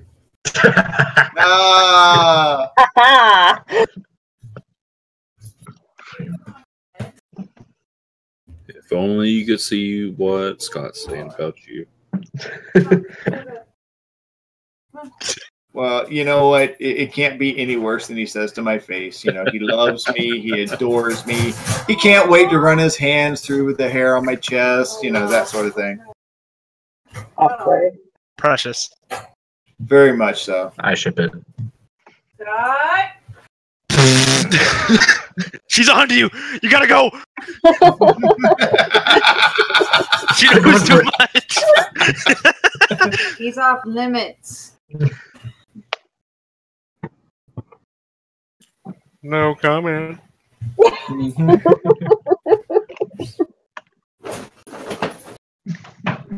You know, you could actually just say this. Yeah, honestly. Okay. Yeah. Yeah. All right. Hey, it's very important. Come up to Calisan's room. This is not a trap. Do you see Lika, Eeks, or Ren? If so, bring them now. This is not a trap. The fact that you said that makes it sound like a trap. This is not a trap. Yes, it does. Affirmative, not a trap. You can reply vocally. You can reply vocally, Stoll. Oh, I replied whisper. and I said, "Can I get a drink?" Yes, bring enough for everybody. All right, so Stoll, you walk into the place. Give me a perception check. Oh yeah, perception. Looking at stuff. Damn, Yeah. I see everything. Yeah, as you walk in, you see a couple of rats over in the corner. One of them disappears into the wall. The other one looks at you for a moment. And as you look at it, you see something just doesn't seem right about this rat. And as you look at it for a second longer before it disappears out of sight, its brain seems to be exposed. And then it disappears into the wall. It's happening. Undead druids! They're alive! They're doing undead things! I'm gonna go. Is the tavern open? Like, can I get drinks here? Is that a They're thing? not open. As you walk in, you see people like around, and you see two large barrels of ale that people who are working on the place are just coming over and helping themselves to. And you see Eeks kind of walk over and help himself too, and he kind of gives you a nod as he walks back over and sits down next to Ren. Are there cups next to it? Yeah. All right, I'm gonna get. Hold on. Small cups. They're very small. 2, 3, 4, 6 cups of stuff. Yeah, I already forgot what it is. Ale. Yeah, ale. Do I have to roll strength? You're gonna have to give me a dexterity check. Sneaky man. You are amazingly adept at how you link each cup into a finger, and because they're like coffee cups, they've got little handles on them, and you're able to pour 6 of them, and then you hook the others, and you're able to use your elbow to pour the last 2 in your other hand. As you walk over to the table, walk towards Eeks and Ren. As you do this, Bella kind of looks in your direction, the short dwarf barmaid, and she's like, could at least help out, you know? And she walks out. Okay, here, fine. Ready to complain? Here's 5 gold. Shut your mouth. So you're kind of like, how are you doing this? You've got your hands have drinks in them. I set the drinks down on the bar. All right. He just swings his hips. Yeah! 5 gold shoots out magically. and she looks at the gold. She walks over. She scoops it up, but then she looks at you and she goes, "Rather have you up on the roof." And she tucks it into her apron and walks outside. Do I look like I belong on a roof? I'm 8 feet tall. What part of that seems like a good idea? I'll hit the floor before anyone else does. That's not cool, man. I just want to drink. A little bit. All right, so what are you doing? I'm gathering up the whole group down here, and I'm like, hey, folks, we're going to go up and hang out in Calisan's room. Yeah. Lika walks in the door shortly behind you. Give me a perception check, Lika.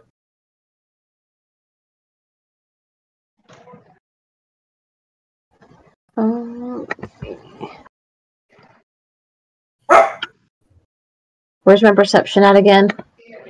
Under abilities, I think. Skills. Skills.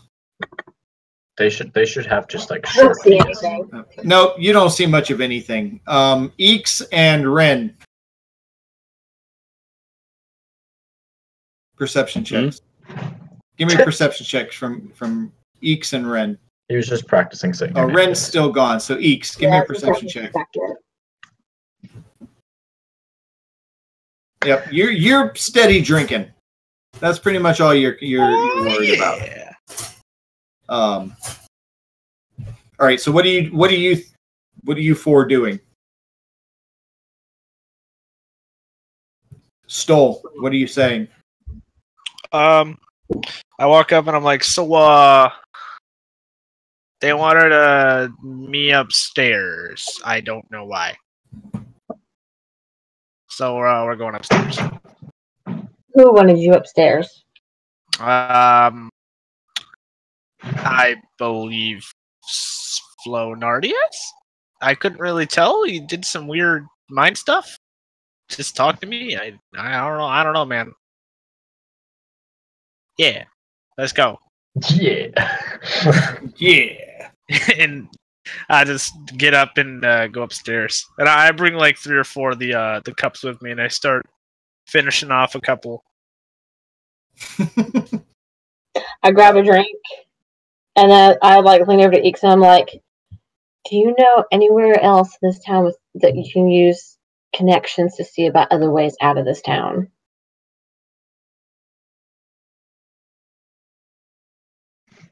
And I guess Eeks is gone now. That's you, Eeks. She's talking to you. Dun, dun, dun, he's dead. He's just gone. Sorry. Not really. The quote unquote connections I had turned out to be druids. So yeah. I think you could use that language you used to find them to find anybody else, or if you remembered the way out of town.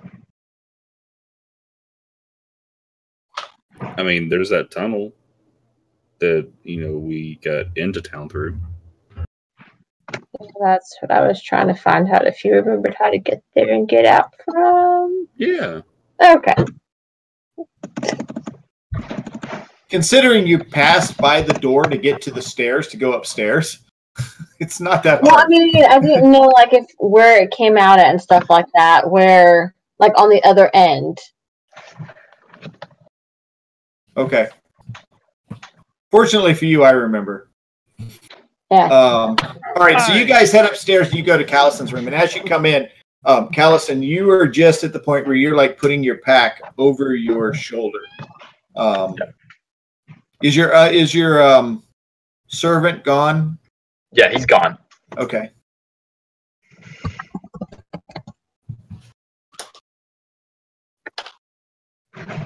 And you guys notice one of the first things you notice when you walk through the doors are his cheeks are still wet. Hey, I wiped them a bit. Yes, but they're still damp. They're still shiny. And your eyes are red. So, what's going on? Sorry, guys, we were just doing drugs. We have to go now. The drugs told me we have to go.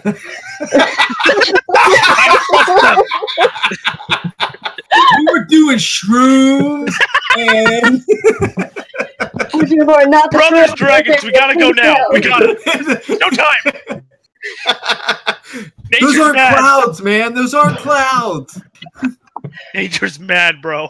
Nature is mad.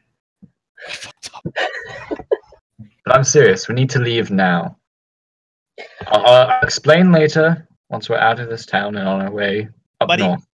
Buddy. I just invested a large amount into a very special shield. This is my loaner. We are staying for 3 days. I don't care if God himself comes to smite me. Do you want to die? I fully agree with Callison. We need to leave. What are we running from? Can I not just be led on a wild goose chase? What exactly is going on here? The tally man. You mean the fellow, the magistrate? What the hell? What even is a tally man? Does he just tally stuff? What is this? Come on, man. Talk to me. God. Fucking cryptic horseshit. Just fucking God damn it. Listen, I'll explain it outside of the town, but we need to leave now. We need to be careful how we leave, though, because I found out only the druids are able to come and go as they please. Everybody else that tries to leave this town once they arrive ends up out in the graveyard. Listen, guys, and I pull out my disguise kit. I've got a plan. Oh, Lord. Yeah. Let's hide the 8-foot Here, Goliath. hold my ale. Now them dark shooting face painting kits. I love them things. No, this is just the secondary option. We get out through the tunnels. We try to stealth, and in case they do see us, they only see people that don't look like us. Yeah, and we leave the whole town to die, and cool, sweet. We're not saying we're leaving the whole town to die. We might be able to find help on the outside. But this problem is much bigger. I'm saying we just go up north. He's literally saying we leave the whole town to die. There's no ifs or buts about it. He is literally going north. They're not going to. They are all going to die. No. They're not going to die yet because they're providing protection from the sources of the mushrooms here from the druids. But they will all eventually die. I would like to just explain the story that I told Nardius. Oh, now you want to tell stories, huh? To everyone. All right, so basically, Callison seriously looks at each one of you, and he recounts stories that he was told growing up of a figure that moves with the shadows.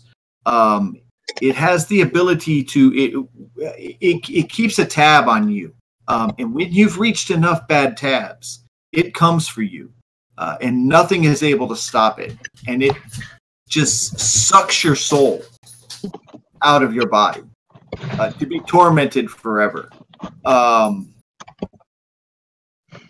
Think Boogeyman amplified, like the stories that you were told of the Boogeyman as you were growing up. That's kind of the equivalent of this. But Callison deeply believes that this being is real. You can see it on his face. He is 100% convinced this is real. So yeah, do you want to stick around and join that list? Yeah.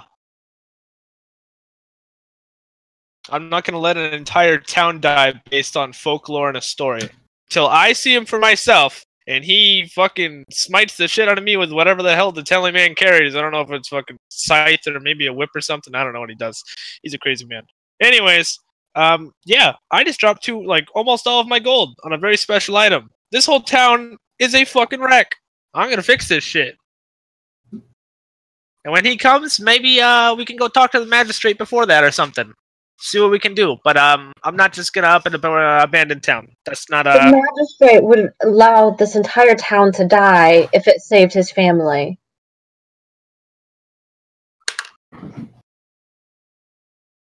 He's also the one we protected, so how much do we really know?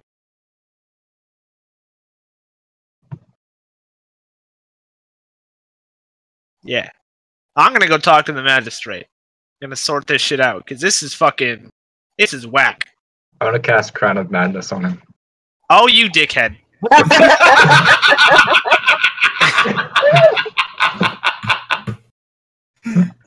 Okay.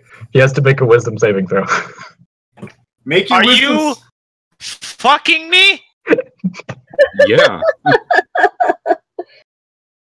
14, does that beat your DC?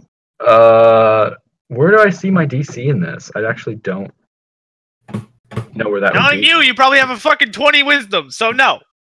It's probably a fucking 17. No, it's my intelligence.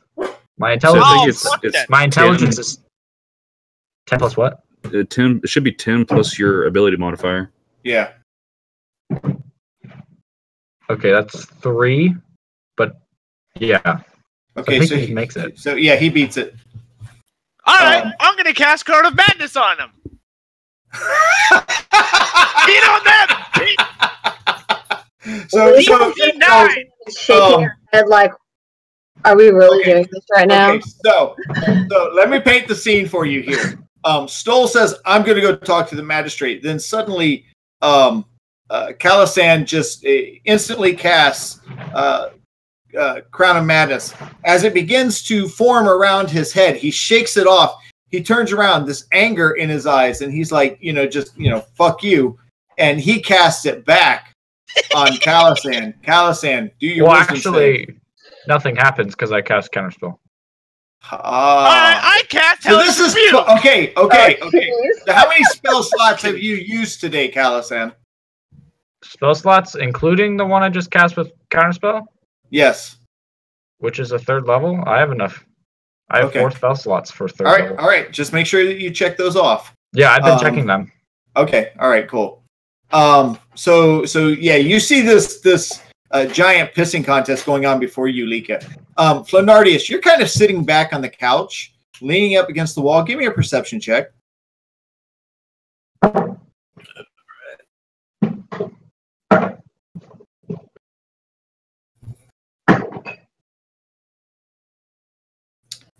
As your head is leaning up against the wall and you're watching all of this display, you hear this scratching noise inside the wall.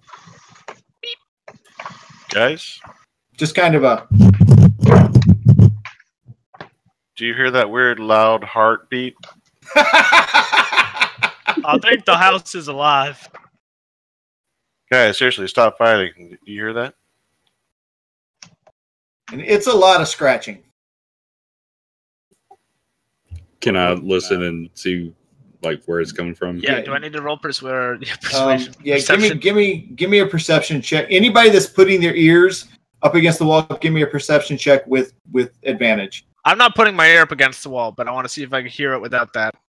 So can I do it? Yes, you can just do a regular perception check. I did 17. Okay, I'm gonna do a regular one too. Everyone except Stoll hears this scurrying behind the walls. Eeks, you're very familiar with it. It sounds like the scurry of rats. So what do you hear? What the hell's happening? There's rats. You said in the walls? Yes. Yeah, there's rats in the walls. I'm gonna. The wall, is it like wooden boards? Yes, it's like they're just wooden boards. This is old rustic. I hate you. I'm upset now. But just to let everyone know, it's save DC is 8 plus my proficiency plus my intelligence. So it would have been I think 15. Oh, so it's 8 plus it's fine. 8 plus my proficiency was just 3. And then my intelligence was 3. So it's 14, so I would have passed it. Yeah, it just letting everyone know. Yeah. Okay. I'm gonna look to Stoll. So hey, go hit the wall over there. And I'm gonna point to the wall. Don't hit that wall.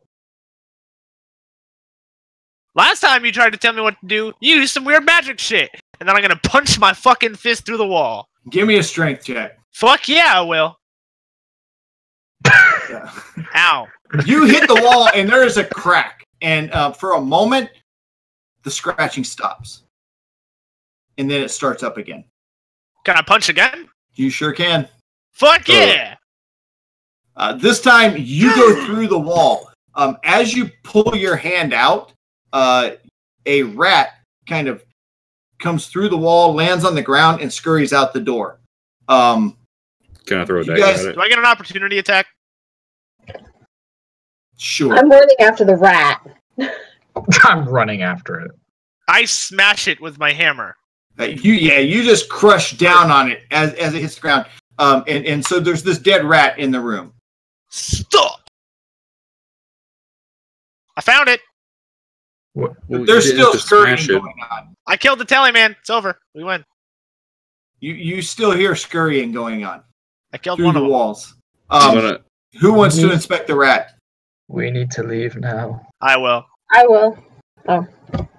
Okay. Let's both do it. Okay. As you guys pick the rat up, it looks a little larger than a normal rat that you've seen in the past. The thing that's really interesting about it is there is a clear area on the top of its head, and you can see the brain inside.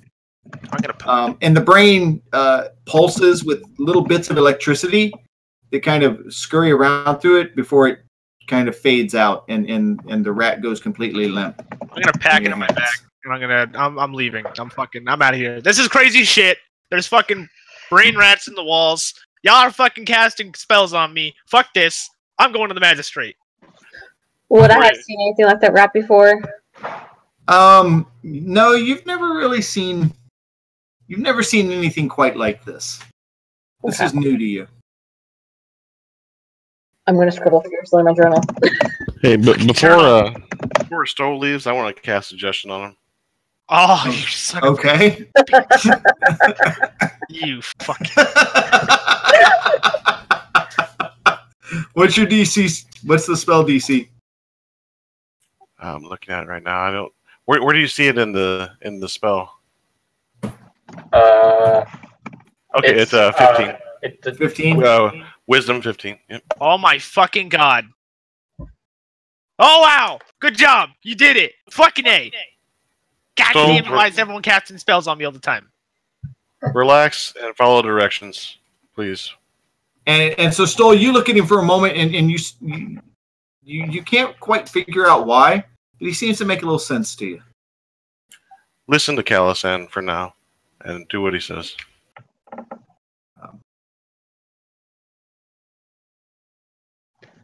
We are not leaving these people to die.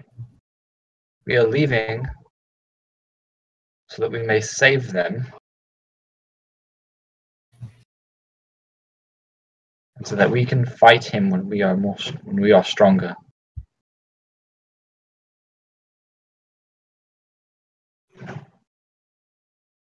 Okay. Whatever Are you we say. all ready to go? And this spell lasts for 8 hours, by the way. I know. He's so mad. I can still say you're wrong, but I have to agree. I'm like, yeah, you're totally right. You're fucking. So you guys begin to pack up, and you start to go downstairs. The rain's starting to pick up a little bit outside. Nothing like it was the night before. The sky's getting a little dark, and as you walk out, are you walking out of the tavern, or you're going into the tunnel?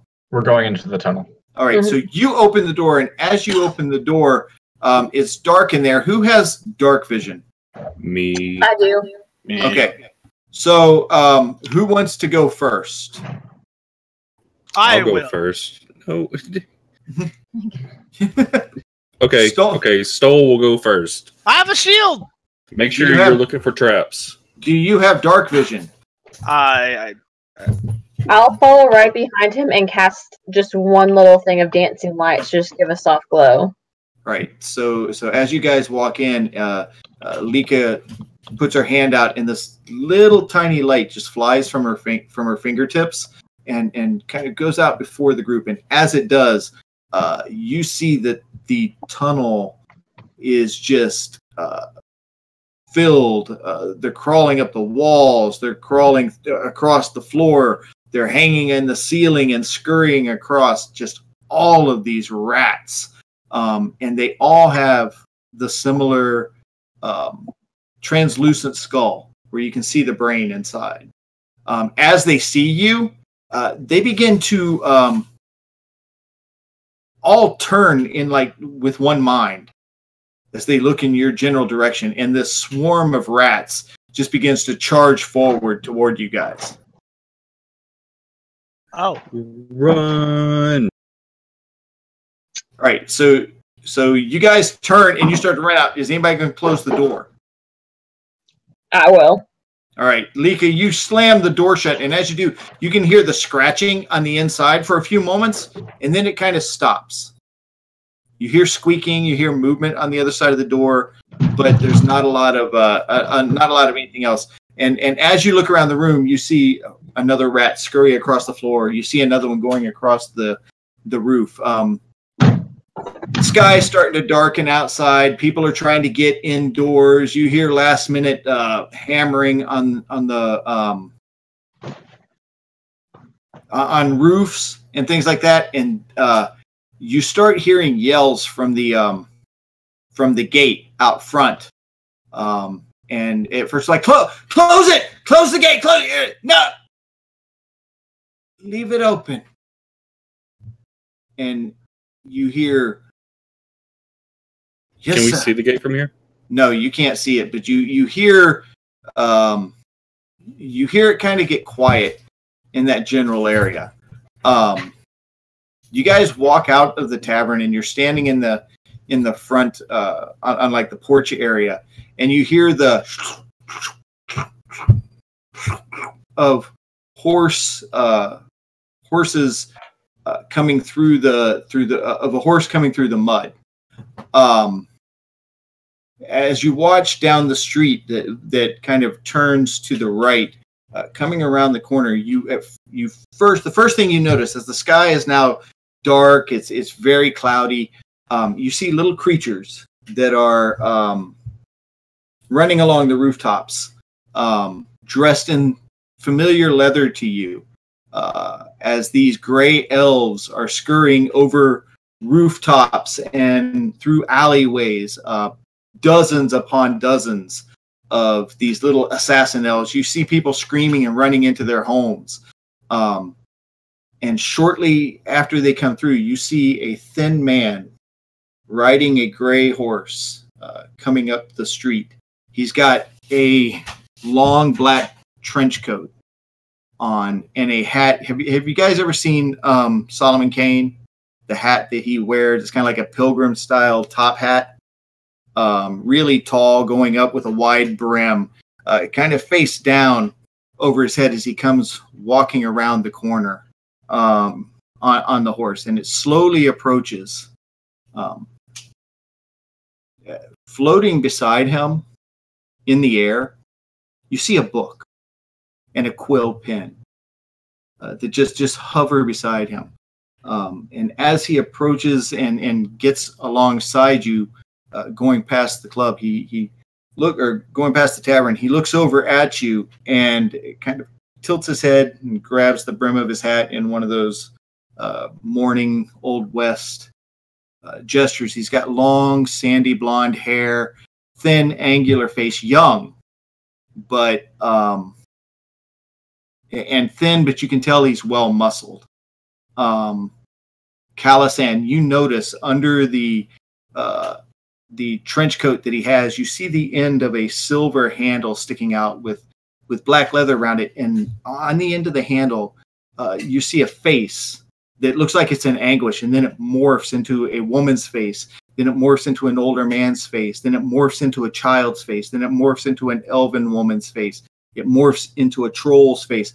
Just all these different faces just changing constantly, and every face looks like it's in anguish and screaming out.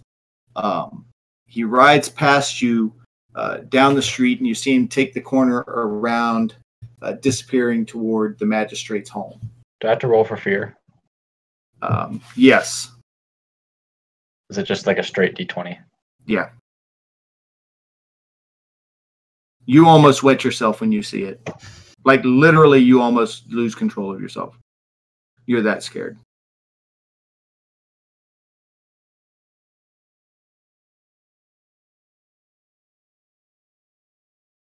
He just rode past us? He just rode past you, but there are these little darklings all over the place. Like, they're on rooftops. They're in the streets. There are hundreds of these little creatures everywhere. Just these little assassins going with him. Looking around, do I see any way out? I'm going to say, guys, the druid somehow went in and out of a tree over there. That might be our best bet right now.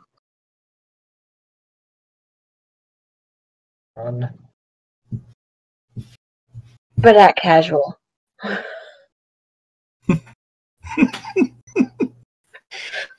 Should I play my bagpipes? No. Yeah, shred, bro.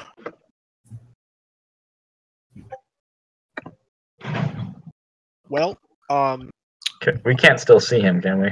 No, he's rode on past you guys and around the corner. Very casually, very slow. Like, he doesn't have a care in the world. I've seen him now.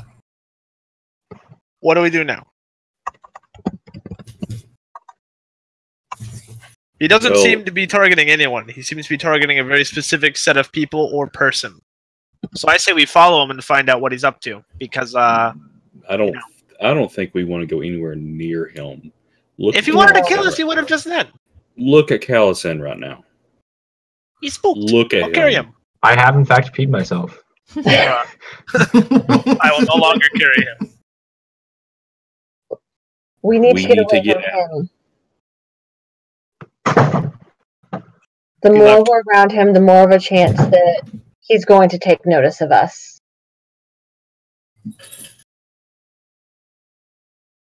You see a couple of darklings approaching your area.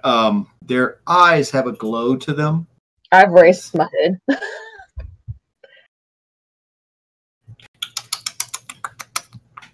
Is there anywhere to hide? You could go back up to your rooms. Let's go to bed.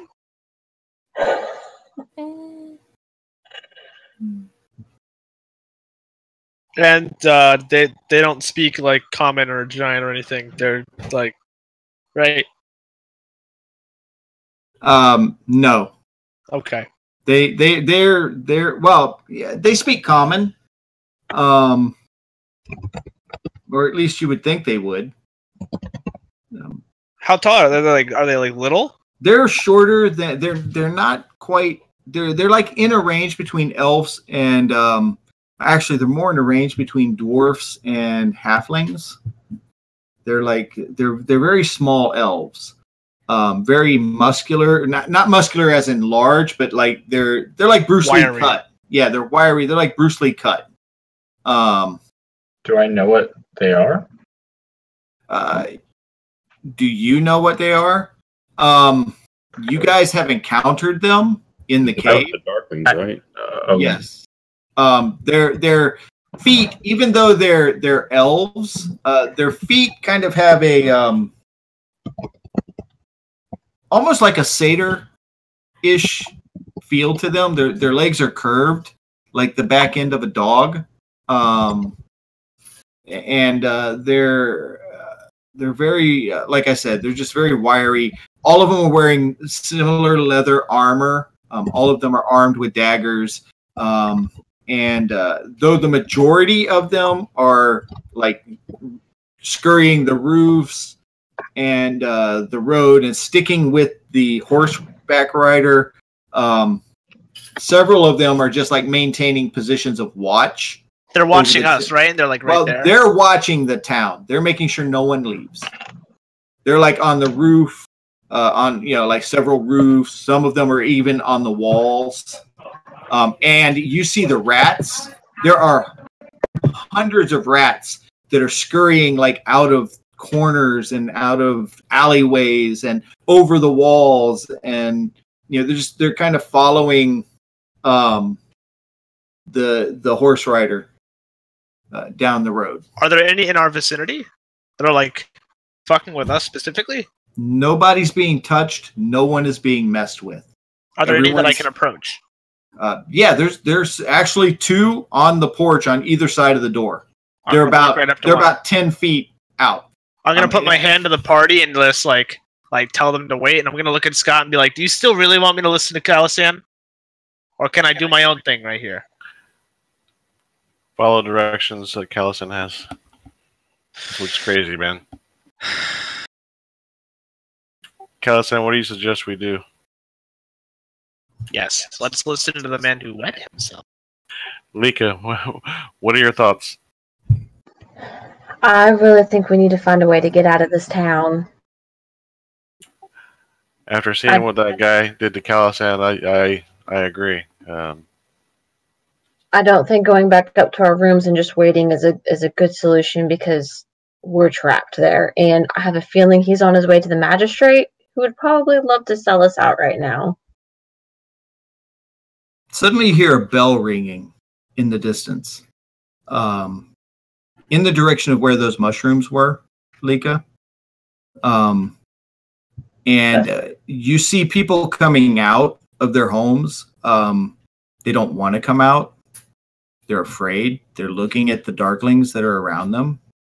But they seem to be more afraid to stay in their homes than to come out. And they all start walking in the direction of the bell. Suddenly, the two darklings that are outside kind of walk up closer to you guys in a very menacing manner, and they kind of give you a sound and motion for you to go. Bella, who is standing with you guys, and a lot of the drunks, they're all looking around and they're looking at you guys, and Bella's like, "You better come if you know what's good for you." And she starts walking out toward the bell. This is bad. Maybe they're nice people. We don't know yet. Come on, man. I turn around and I'm like, we have to find a way out. What? They haven't even attacked us! Fight them. The second they fight us, we're like... Do you see how many of them there are? Do not touch! They will kill us as soon as we try to leave the town. Yeah, so let's just chill. Like, we don't really have an option. Do you want to try and fight 300 Darklings plus however many rats plus the Tallyman himself? I didn't say we fight all of them. Bruh. He has rats everywhere. Whatever we do, he knows. So if you think you can take on one Darkling, I hope you're ready to take on 400. That's why I'm trying to talk to them. Hey, Eeks. Yeah. How many of these things do you think you could take out before they notice you? Depends on how perceptive they are. And the one standing next to you goes, quite perceptive. Move along. My point is made.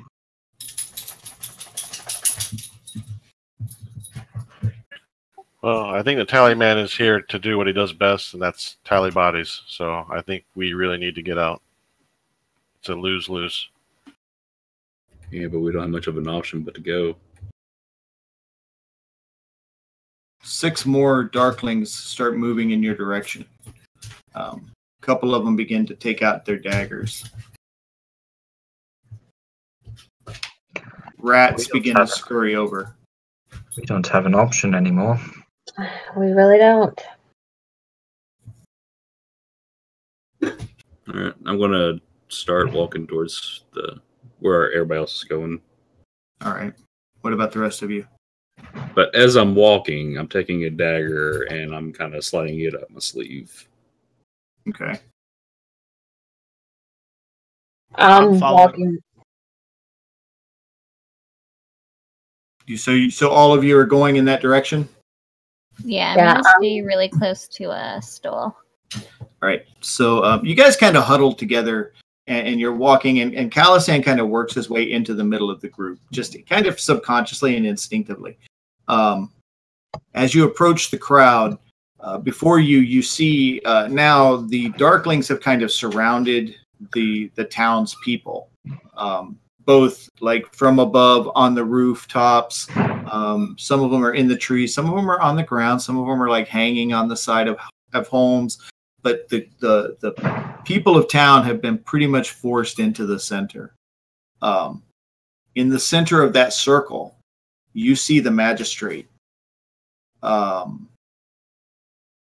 you see the slender horseback rider behind him. The magistrate looks very frightened. And he's looking around at his people that he's been leading for so long. And as you approach, you hear, all right.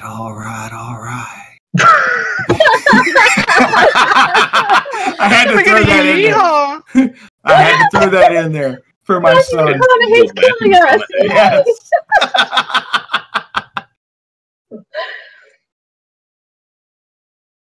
So, you people think you can disrupt the supply of traffic for the Lord. But we can't be having that now, can we? He looks at the book, he goes, Magistrate Braunheim, 6 marks. And you see the book open up and the pages flip for a moment and the quill pen starts scratching into the book. He walks over to the gnome and he reaches down and he grabs his chin and turns his head around forcefully. You kept the peace for many years, Reggie. I don't know what to do with you. You know there's got to be a price exact. Just do what you got to do to me. Leave these innocents alone. It's not their fault. It's mine. I allowed this to happen. I think there's more to the story. And in your minds, you hear him call each one of your names as he goes, isn't that right, Flanardius, Eeks, Leek, Calisan, Stoll, Ren. It just appears in each one of you hears it in your minds separately. and he looks out over the crowd. He finds each one of you, and he smiles. He looks back at the magistrate, and he goes, just remember, this is on your head. And he steps back from the magistrate, and as you look at him, the shadows on his cloak almost seem like they're alive as they kind of move under, like the shadows move with the life of their own. They kind of flicker out and roll around his arms and move back in. He pulls the whip back, or the coat back. He takes a handle that has the faces on it, and you see a blue energy begin to swirl around the tip of it as it extends out, as this ethereal whip comes into play. And he says, now, Reggie, are you prepared to pay the price? And the magistrate doesn't even look his way. He just hunkers over as the whip lashes out. This blue piercing energy hits, and you see the magistrate just gets cut deeply. You hear him scream out as he hits the ground. He turns to try to defend himself, and the tallyman just looks at him and goes, you don't want to do that. And for a moment, the magistrate looks like he's going to resist, and then he just drops his hand as the whip comes down again and strikes him across the face. It cuts so deep the bone is exposed, and teeth underneath as he cries out. The whip comes back around again, striking him across the chest. And every time it hits him, you see this energy kind of like pull out of his body into the whip with each lash and with each strike. And then after a few more hits and the magistrate is on the ground, he walks over and he pulls his head back. He bends down close to his ear. But we all know this isn't how you pay. And then like 10 of the Darklings move toward his children, and they grab his oldest daughter, and they scurry her out of the group. She's screaming, Dad, no! No, don't let him take me, Father! Please don't let him take me! He turns, he's like, Dolores, no! Not her! Anything! Don't take my daughter! Don't take my daughter! And he gets hit with the back of the whip, and he falls to the ground. He goes, you must lose, precious to you. You've got to learn. You can't interfere with production. He looks at the Darklings, and the Darklings scurry her over one of the walls, just lifting her over each other as they throw her up, scurry up. The next one tosses her, and they leap over the walls. You hear her screaming and begging for help. How far away are they? They're right now probably about 300 yards from you. God damn. That's a lot of strength checks.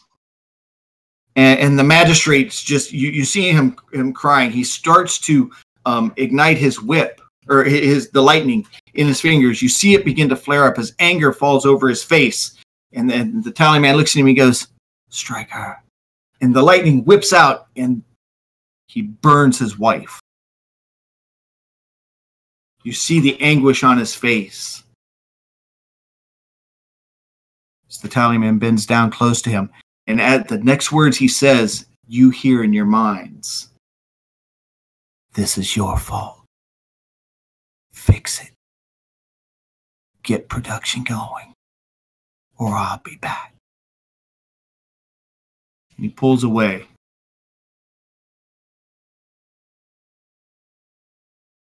You see the magistrate sobbing in the ground. Finally released from the hold, he runs over and grabs the burning corpse of his wife, holding her in his arms, the children sobbing around him, the people from the town crying. The tall stranger turns and looks at the crowd. 5 years I've let you guys go.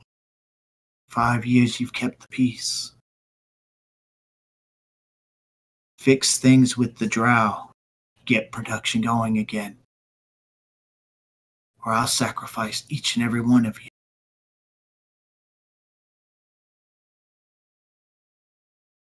With that, he snaps his fingers, and you see the Darklings begin to pull back, kind of letting the crowds go.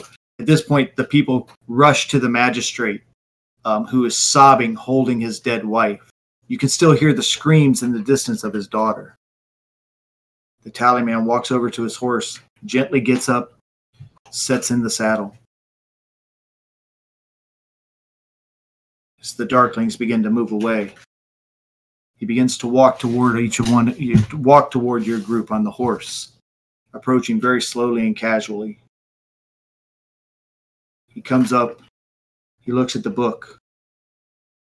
He says, Flanardius Flubstep, 1 mark.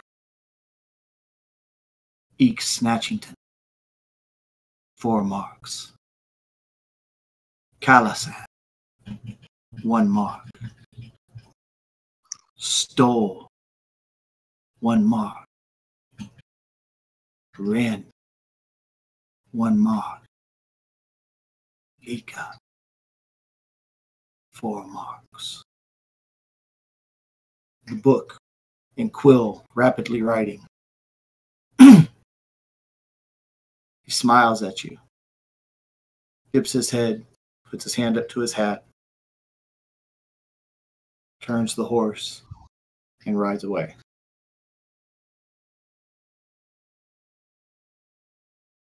Within minutes, the Darklings are gone.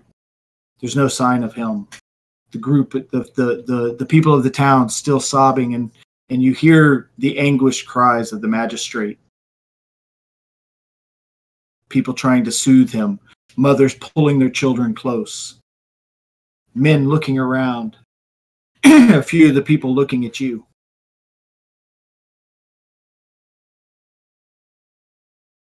What are you doing?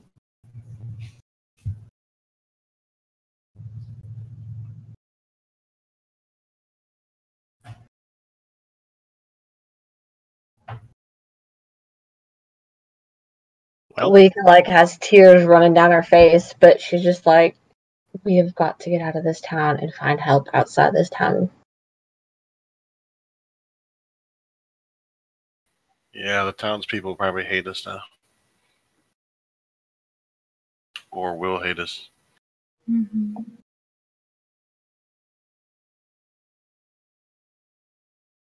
And at that, Boris breaks loose from the crowd. He walks up the stole. You're a good man. You have good heart. Help us.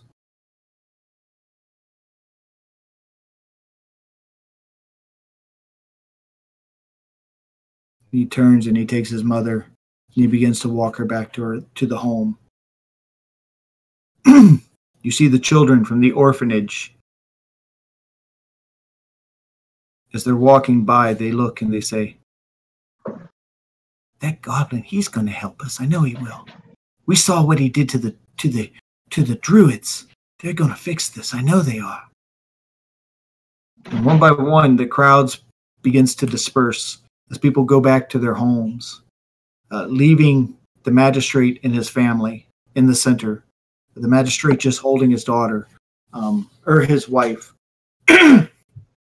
The sons, the oldest boys are over at the wall. They're trying to climb the wall to see if they can see out, but they can't quite get up it. The daughters are looking after, the older daughters are looking after the younger children. And the magistrate is just sobbing and holding the charred wife in his hands. He looks over across the crowd, across the field to where you guys are.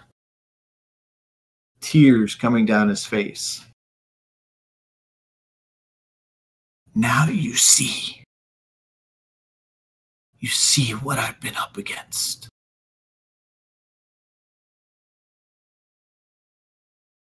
And a couple of his sons help him pick up the body of his wife as they begin to walk back to the house.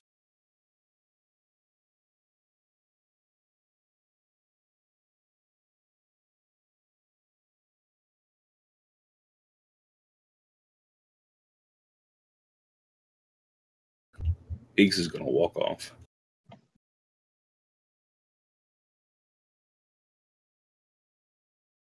What are the rest of you doing?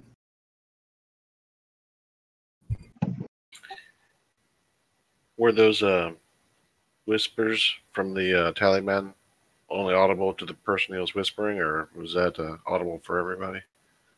Huh?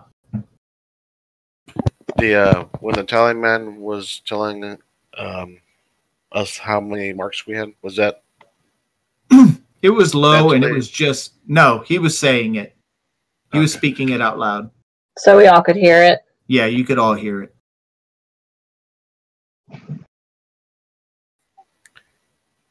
I want to ask Lika why she has 4. as well as Eeks. Eeks ain't there. Yeah, Eeks has walked away. Yeah, but I'm asking Lika why those two have. I've apparently upset him with some in the past. Thought it was a myth. And I'm going to grab my journal and I'm going to go try and find a spot to just sit and figure and all this out.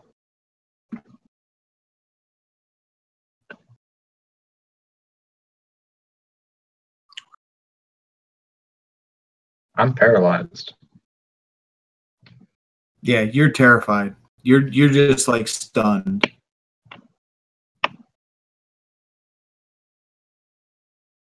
What are you doing, Ren? Rin's gonna go up to Callison. I'm just gonna put my hands on his shoulders and like give him like a side hug and be like, "It's alright. He didn't hurt you. You're gonna be fine." Callison, are you okay? Is he just like in shock, basically? Yeah, I can't talk. I'm just gonna start like moving him towards like the others, like bring him along. What are you doing, Flanardius? I'm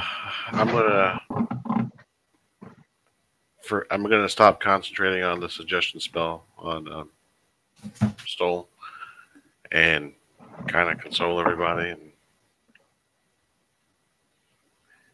see what the next step is. Eeks, you're walking just aimlessly through the street, sticking instinctively to the shadows. You finally find an area secluded. What are you doing? I'm just looking down my bracelet, calling out to Mask, asking for help or guidance, advice, something. You sit for a moment as you begin your prayer, looking at the bracelet, wondering if this is a waste of time, wondering if your last encounter was your imagination. A few moments go by, and you begin to think maybe it was. When suddenly you feel a presence behind you. You turn to look, but it stays behind you. You spin in circles for a moment, and then you hear a voice. You are my arrow. You are my fist. I am with you, goblin. And just as quickly as the presence was there, it's gone.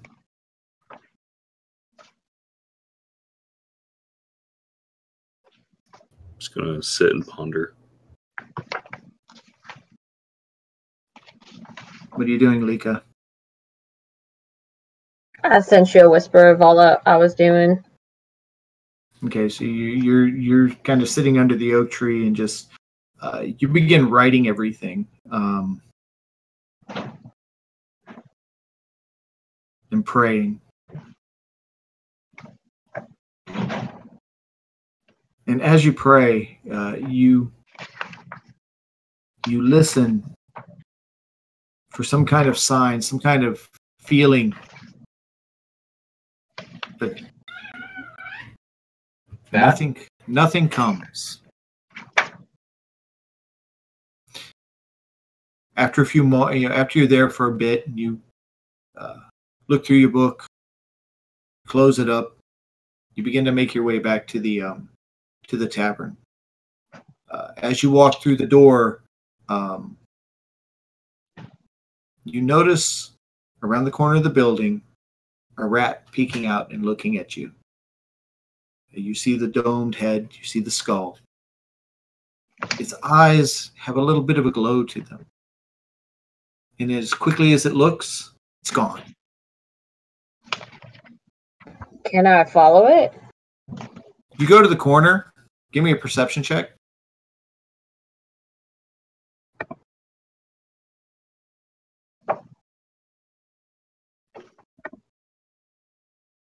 But nope. You don't see anything. You don't even hear it.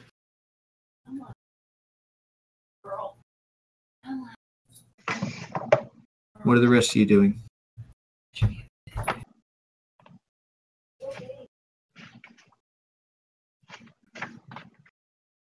I let Stoll know that he's no longer under control. I can tell. I'm gonna point at Flo. I'm sorry. If you ever fucking do that again, I will kill you. I'm sure there'll be many more times. Don't fucking test it. That was like the third or fourth time, I think.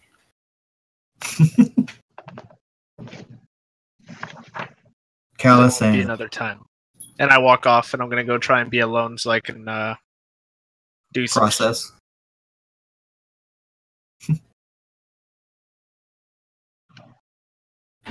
So Stoll drifts off to one of the corners, slides into a booth, and as you look at him, Flenardius, you can see he's lost in thought. I'd like to try and contact my god. Okay. I'm gonna look up and close my eyes, and I'm just gonna... Do I have to say it out loud, or do I just think it? You can think it. It would probably be more persuasive if you said it to him out loud, but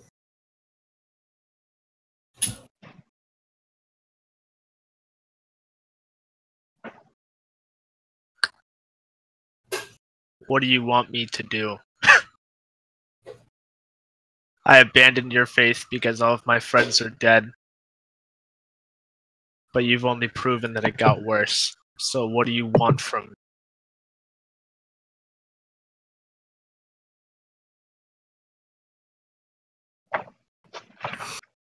you sit for a moment. Suddenly you feel an anger fill your heart.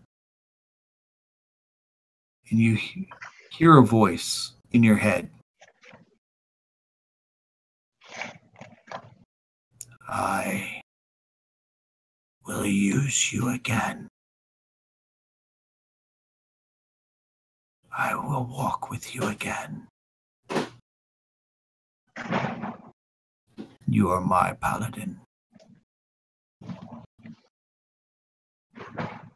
I have plans for thee, my warrior.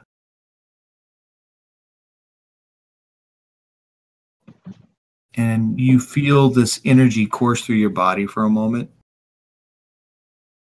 And you have not a peace, but an acceptance, knowing that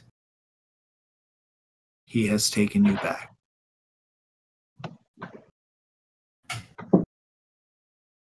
I'm gonna go start working on the buildings in the town and trying to fix shit. Okay.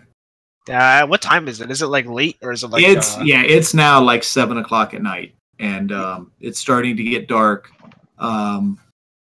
You see, as you walk out of the tavern, you see that there's a large gathering of people at the far end toward the magistrate's house. You see some of them have candles as they're walking that way. Baskets, and you're kind of impressed that these people who have lost so much in the last 24 hours are taking what little they had left to help someone, to help this family.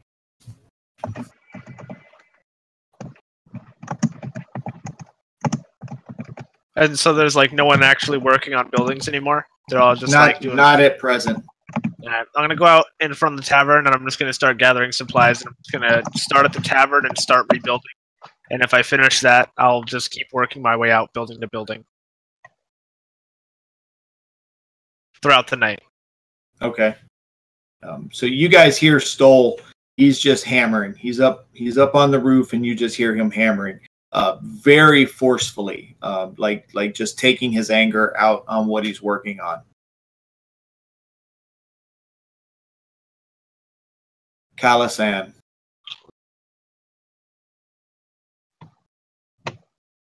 What is happening with you? I feel a little powerless. I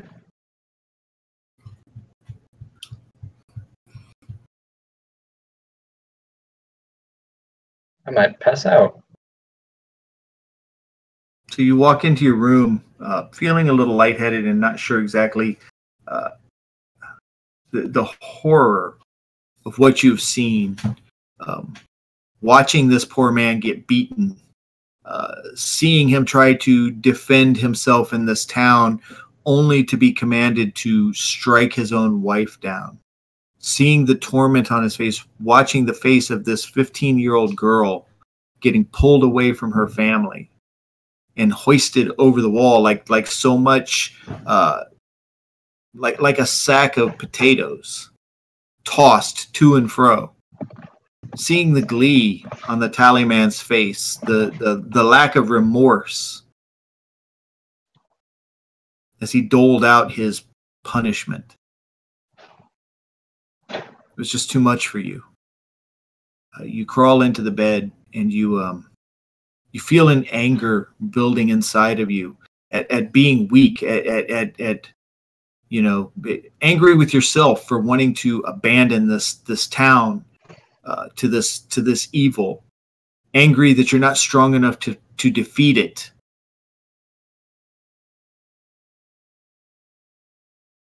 What else do you feel?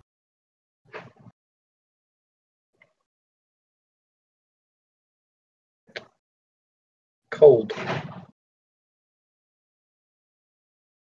You lay there for a while and eventually sleep takes you. It's not a peaceful sleep. You wake several times throughout the night to the sound of the lash.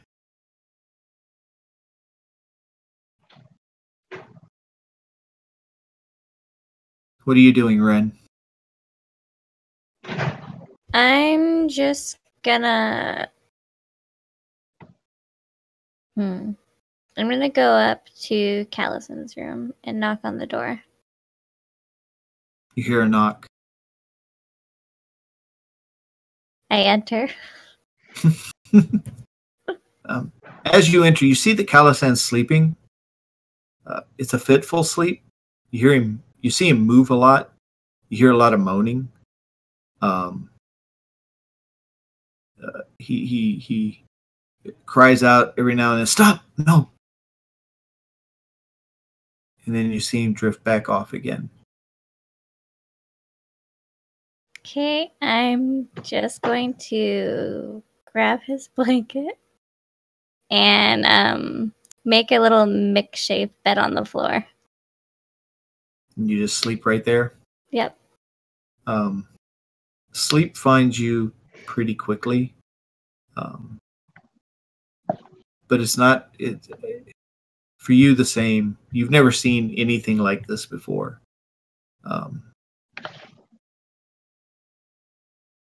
But you eventually find sleep. The rest of you make your way to your beds. Eeks, you return after everyone else has gone to sleep. Is there anywhere you want to go before you come back? You too see the crowd of people heading toward the magistrate's home. I'm going to look the other way, like where all the darklings ran off. Okay. I'm going to venture out stealthily. You're going to go out through the wall, out the gate. Can I try to climb over it? Because I'm assuming there's guards. You're going to go, or do you want to go over the wall where the Darklings were, where they took the girl? Yeah. All right. Give me an acrobatics check.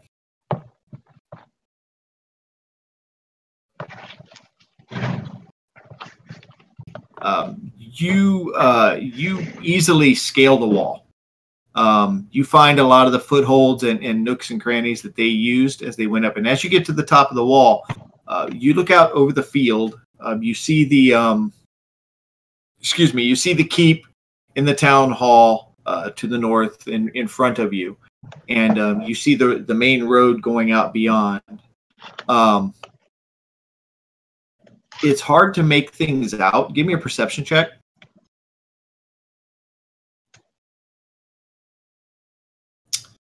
You see in the distance, you can kind of see there's a good amount of moonlight, even though and the rain has pretty much stopped at this point. The clouds have kind of thinned out. You see periodically, like a treetop will move, and that treetop will move, and that treetop will move, and as you turn and look around, you see treetops move periodically around you, as if something's jumping from branch to branch to branch. Like away from me, or? Yeah, it's away from the town. It's like, a few hundred yards away. There's a big open field between the town and the trees that surround it. Mm-hmm. That you can see, like you'll hear shh, and then nothing, and then over there you'll see a branch just kind of shh. As if all around the town, things are jumping and moving through the trees. But you can't tell if it's animals or what it could be. You're in a swamp, after all. Are there any tracks from the Darklings? You scurry down the wall and you begin looking, and yes, you see plenty of tracks. They weren't really trying to hide their way. I'd like to follow them. Give me a nature check. Give me a survival check.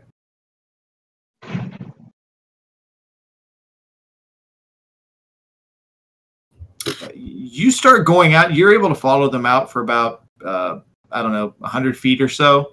But as the grass begins to grow up, you lose track in the dark. Okay, but I have a general idea of what direction they were going around. Yes, they look like they were heading in the direction of the farming village. Okay. At that point, I'll go back to the tavern. All right. You head back to the tavern. At this point, everyone's sleeping except for Stoll, who is still on the roof, feverishly hammering shingles into place. I'm going to help him. All right. So, Stoll, as you're up there hammering away, this little goblin crawls up, and he watches you for a moment. You stop and you look up at him, and he doesn't say a word at first. He just walks over and grabs a shingle and goes to another area, picks up a hammer, and begins hammering. You watch him for a few moments, and then you start back to work. What are you guys doing? Just working? Yeah, just working. No conversation? No. You work for a few more hours, and then finally the weight of the day begins to get to you. Stoll is the first to put his hammer down, and he just kind of sits back on his knees and looks at the sky for a moment and looks over at you. Eeks. You kind of give him this knowing look. You both put your hammers down, and you come down off the roof, go upstairs, and head to your rooms to get a very fitful night's sleep. And that's where we're going to end it tonight. Shit got dark, yo. I know. He warned me before the game started. Yes, I did. I had a nice